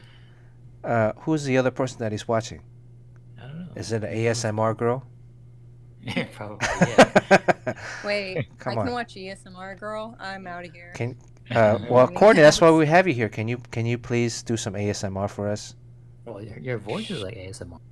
I mean, we're a bunch of old guys here with like scratchy old guys voice. Then I have your an old voice is man like- voice, scratchy voice. Nah, I think you have a voice for radio. Mm, I think you should get on that. mm. I have a face for radio. Courtney is very attractive. I think if you guys stalk her on Instagram, you'll Oh, find on her very. Instagram. Yeah. Is it what is it court? Do you It want is to? actually Superior Court, the Okay. same. And are you involved with the judicial system? I am not. I just think I'm better than other people. Yeah, she's just very judgy. So I'm not judgy. I know I'm better than other people. There's a difference. is that your? I'm just kidding. I just put up your link. Is that your link? No. No? That's somebody else. Okay, don't follow that one. Don't follow that Oh my one. God. What is your link? It's Superior_Court. Oh, okay. It's the same as my screen name here. Okay, superior underscore. God, you gotta use that underscore. That's a tough one. Okay, what about this? Is this the right one? This is the right I one? think that works. Okay, yes, this is the right one. Yeah. So don't follow the first one. Follow the second one. Yeah, that is my face. Okay. All right. Isaac, let's do this. Pandemos. Was Pandemos here today? I thought I saw Pandemos earlier. 16, 17. Frogman. Was Frogman here? I don't remember seeing Frogman. J13 Kim, 1 to 2. Starts going back up. Congratulations, J13. Oh, was J13 Kim here today? We haven't seen her in a while. I hope she's doing okay. But she was a sub, so. Roy Batty, 20. Roy Batty, 20. 21. Roy Batty gets another slice. All right. Roy Batty. So, Simple Man, when you say beautiful, oh, because you went to the Instagram? Roy Batty, 21. They're Courtney, definitely yeah, talking there you about Bernard's face there. Of course. What? You guys hitting on Courtney now? I mean, I don't know if her ego needs the boost. It definitely does not. I don't know. I am No. not fun to follow. I think I posted like 5 times in the past year or so. Well, it's the quality, not the quantity. That is true. It's not. There's nothing fun. There's like no skin shown really. Well, there's you and that big floating device. Yeah. That thing. Do you want us to Photoshop you in some more scandalous pictures? Absolutely. Can you? Um, Can you give me some like nice boobs? Like J Day. I want to see what it'd be like. Homework for next time. Was DIY Pickle here? Yes, I think I saw him earlier. Yes. Was Serpentine here today? Serpentine's been streaming too, so make sure you guys go follow Serpentine. I see him on every now and then, but I think he's playing games, which is cool. Jamie Odell, 1516. El Capone, 1516, although El Capone just left. Lurky Lurk, I just saw Lurky Lurk, 1213. Racer GRX. Did we see Racer GRX today? I vaguely remember texting him. Carson McKinney. I think Carson McKinney is absent today. Is Carson McKinney here? Carson McKinney. He has class. He's our young stud. How young? Courtney likes him young. R and Ingrid, 11 to 12. Oh, good Lord. Beef Skeleton. Would you be attracted to a guy named Beef Skeleton? Yeah. It's just a name. Is that a sexy name, Beef Skeleton? You know. Who knows? I mean, skeleton, can you? closet, beefy. I don't know. Are you going to be judging people's screen names now? Let's see. Vaer. Is Vaer here? Vaer. There's a guy named Vaer. P. Vergil. Did we see P. Vergil today? Aurora. Master Blaster was here. 7 to 8. Master Blaster. Yeah. Low fat stays at 2. Low fat stays at 2. Let me give low fat. I'm gonna give low fat 10. He's not here. Yeah, I mean, Doesn't just matter. get him Yeah. back. D. Rogers 13-14. Blues Boys 6 to 7. Ray sucks. Who see Ray sucks? Ray sucks what? Boom. No wonder you have to be reminded to watch your mouth. Volendo just won. Volendo just won a sketch, so Volendo is at 1. But Volendo won with 1 slice. First time he came on, boom. A lot of first timers win. Veritas 1. Hey Bobby's got 1. Kid Ninja, is Kid Ninja here today? Kid Ninja is our fellow young artist. Okay, I think we're all set here. Oh my god, that took forever. Okay, this thing takes like 15 minutes. All right. Here we go. Oh, and let's do another poll. Okay. Practice spin or Practice spin. Okay, create new poll. Oh my god. Shit. Okay. Okay. How do I create a new poll here? Could not end poll. It's not letting me end the poll. Delete poll. It's not letting me delete the poll. Mm. Courtney, what did you do? I probably screwed something up. Oh, here we go. New poll. Okay, practice spin or no practice spin. This is a 1 minute This is a 1 minute poll. I asked this because depending on how the wheel is set up, like right now it's right next to LeBron. It's right next to Steve. So it's been the last few times ending up around the same area. Sometimes it doesn't end on the same area. There we go. Poll just started. You get 1 minute. The guess is if you want it to have a practice spin, it'll reset the wheel, and then you might have a better chance of winning next time. So I think really, if I remember correctly, every third or fourth spin, it kind of ends back up in the same spot. But we'll see. I mean, there's a lot of new slices today. Also, some adjusting of old slices. We have about 25 seconds left. So wait, if we do a practice spin and somebody wins, they don't actually get it. Yeah, they don't get it. Right. It's like a Shit tease. Yeah, it's like a big tease. Dang. So I see how it is. but you have to be here to win. So eventually, if we land on someone and they're not here, they don't get it. So we spin until Courtney gets. Actually, but Courtney won. Okay, no practice spin. 59 to 41. 59 to 41%. All right, no practice spin. Okay. So here we go. Good luck. Spin wheel. I'm black, right? That gives me like Yes. We just passed you. You're like you're at the bottom. 15%. Let's see. Okay. It's gray next to Pandemos. So who is gray next to Pandemos? I gotta look at this map. That's Jerry. Oh. That's Jerry. You want to text Jerry to see if he comes on? No, no. He's sleeping. He passed out. He's having phone sex with my cousin right now. Is he? You hooked him up with your cousin? Yeah. Oh. She looks just like me, so. No.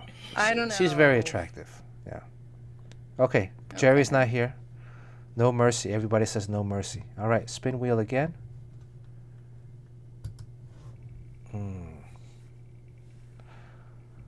And if you throw up, oh, that looks like it lands on pink, right next to Roy Batty. It's Roy Batty. You said I was pink. Well, there's like, I don't know, like 40 or 50 slices on here. So, Roy Batty. That's Jay Dang. Is Jay Dang here? Jay Dang. He was, or she was, Jay Dang going once. Just missed Roy Batty. Jay Dang going twice. Jay Dang. No mercy. Make Havoc. Make Havoc is spoken.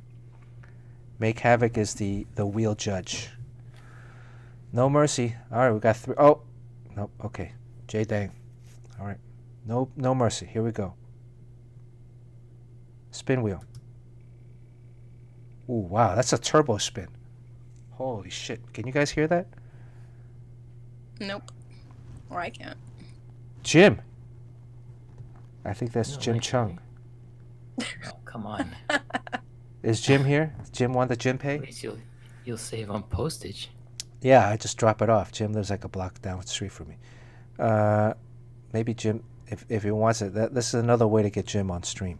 All right. He watches you. He just creeps. Okay, he's just lurking. All right, he doesn't. No Jim. Going once, going twice, spin again. No mercy. All right.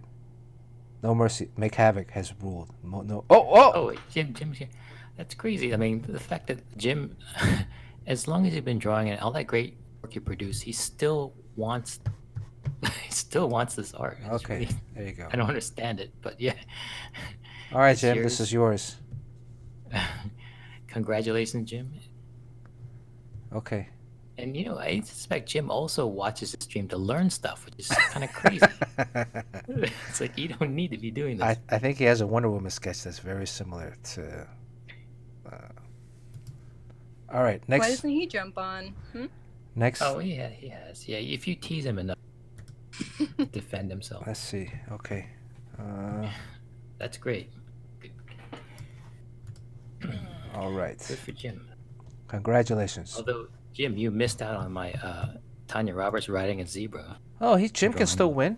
Jim can still win. Yeah, I suppose you could win. Yeah, he can If we still rig win it this. again. You win. I want to win that. Don't give it away. What are you doing? This is the next prize. Let me adjust the screen so we see the zebra's ass, because that's the selling point right there. But you can read all these great comments. People are talking about my art. Think how my stuff that. It's almost psychedelic looking. Looks great. Yes. Okay. Yeah. And that was from that Mick Inc. is a name. He's a what? He's an inker. Oh. Yeah.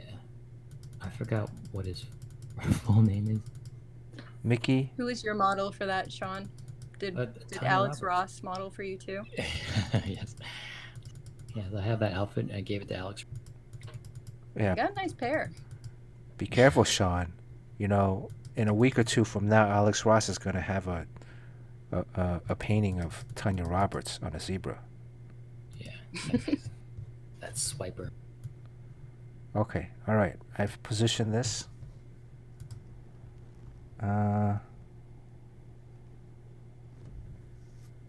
All right. Before we spin the wheel, I want to thank everybody.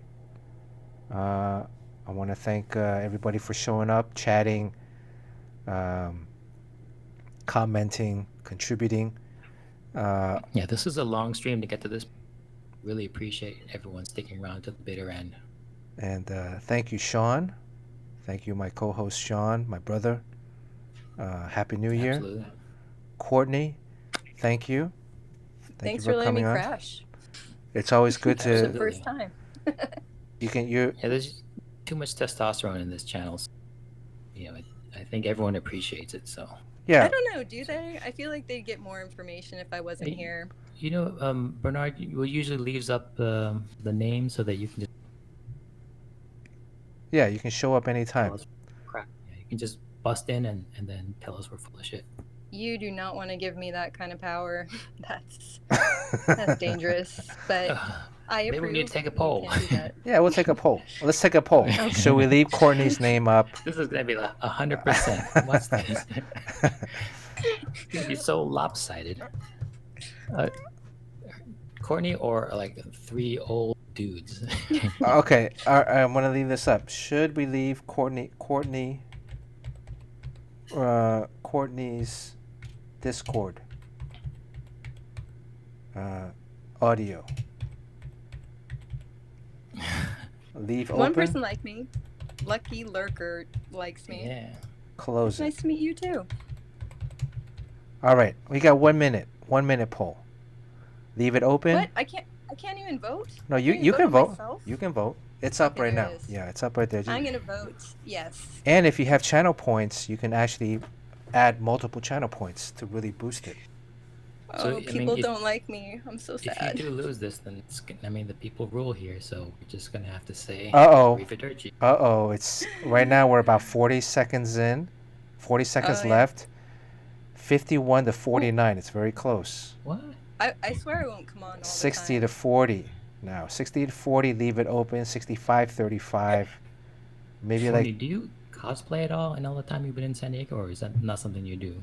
I have never cosplayed, and yeah, when I've gone to the Comic Cons and I've commented on cosplayers, they just look at me like, "Oh, you're a normal person. Don't talk to me." That's happened a few times. Yeah. all right, we've got about 5 seconds left. 4, 3, 2, 1. Okay. Volendor contributed that. 65 channel poops. There's your biggest fan there. Volendor is your biggest fan, Courtney. Okay. Uh, I need to see the 31 people who don't like me. Yeah, really. I mean, I hold what's- grudges. Jeez, I what's hold your problem? hard. These guys. Well, 77% have fudges. said yes. 23 said no. Wow. Jeez. 101 people, 77%. Yes. I don't even think there's that many people in my life that like me. Well, I like this. there's that many Now I people know why here. you do this, Bernard. So, congratulations, your audio channel remains open for now. Yes. Anytime. Just pop in. Yes. Thank you. Who else do we have to add? Jerry. You know, I know Jerry's talking sweet nothings to my cousin. We got Carl here. We had, Fletch got to come on. But also, Yeah, Fletch. everybody that's just, shows up, we want to thank, especially also Yojimbo, our moderator. Yes. Thank you for Moderator helping me. extraordinaire. Yeah, Yojimbo has typed all those links. So if you need any questions next time, always ask him. He'll probably know. He doesn't have to look it up. He knows all this stuff. And I guess we have to thank Steve. He is a moderator. Courtney, can you say thank you to Steve? That'll Thank make you, his. Steve. Wait, let me not interrupt you again. Okay, go ahead. Thank you, Steve. See, Steve, sometimes we hook it up for you. Now you That's can my go girliest back. voice. You can go back, record that, and then that could be his ringtone. Sean, you have anything else? I'm good. So, thanks for sticking by.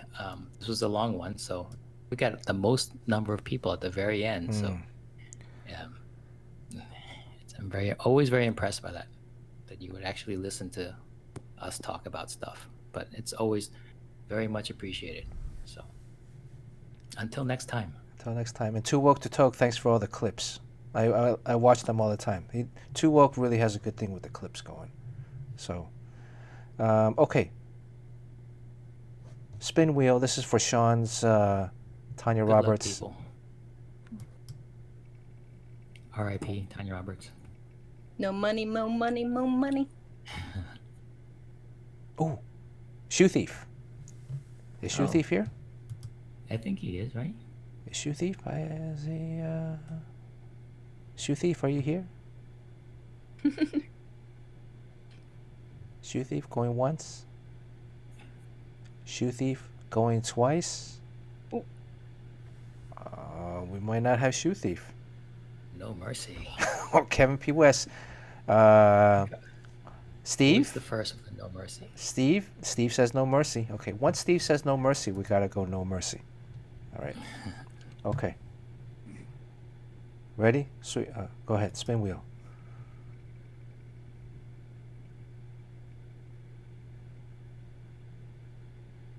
Oof. Ooh, it's green next to Golf Boy. Si Jing. Oh, yeah. Si Jing. He's here. He was here. Si Jing, are you here, Si Jing? Si Jing going once. Oh, there he he is. is. All right. Congratulations, Si All right. Jing. Yeah, DM me your address and I'll get that right up. Yeah, and Jim, make sure you Congrats. make Jim DM me your address too, and your name. Make sure you write your name on there because El Capone. Have you heard the story yet, Courtney? No. The very He retired this story. very first winner of the stream was a guy named El Capone, and El Capone sent me his address, but he didn't send me his real name. So when I wrote on the package, I wrote El Capone, and I put his address, shipped it out. Postmaster General Kevin Costner returned the package, saying no such person lives here. So then the artwork sat on my kitchen counter for like 4 months until I then remembered to send it back out. You artists always have art just sitting around to be sent out, though. Yeah. Yep. Guilty. Yeah. So anyways, thank you again. Thank everybody. Hashtag panel to panel tomorrow. Also hashtag battle of the sketches, which is Warrior/Bruce Lee if you wanted to participate in that as well. Ooh. But stay safe. See you next stream, and happy holidays. Happy New holidays Year. indeed. Happy holidays. Thanks for having me. Thanks for coming. Thanks for Bye, guys. All right, guys. Bye. Talk to you later.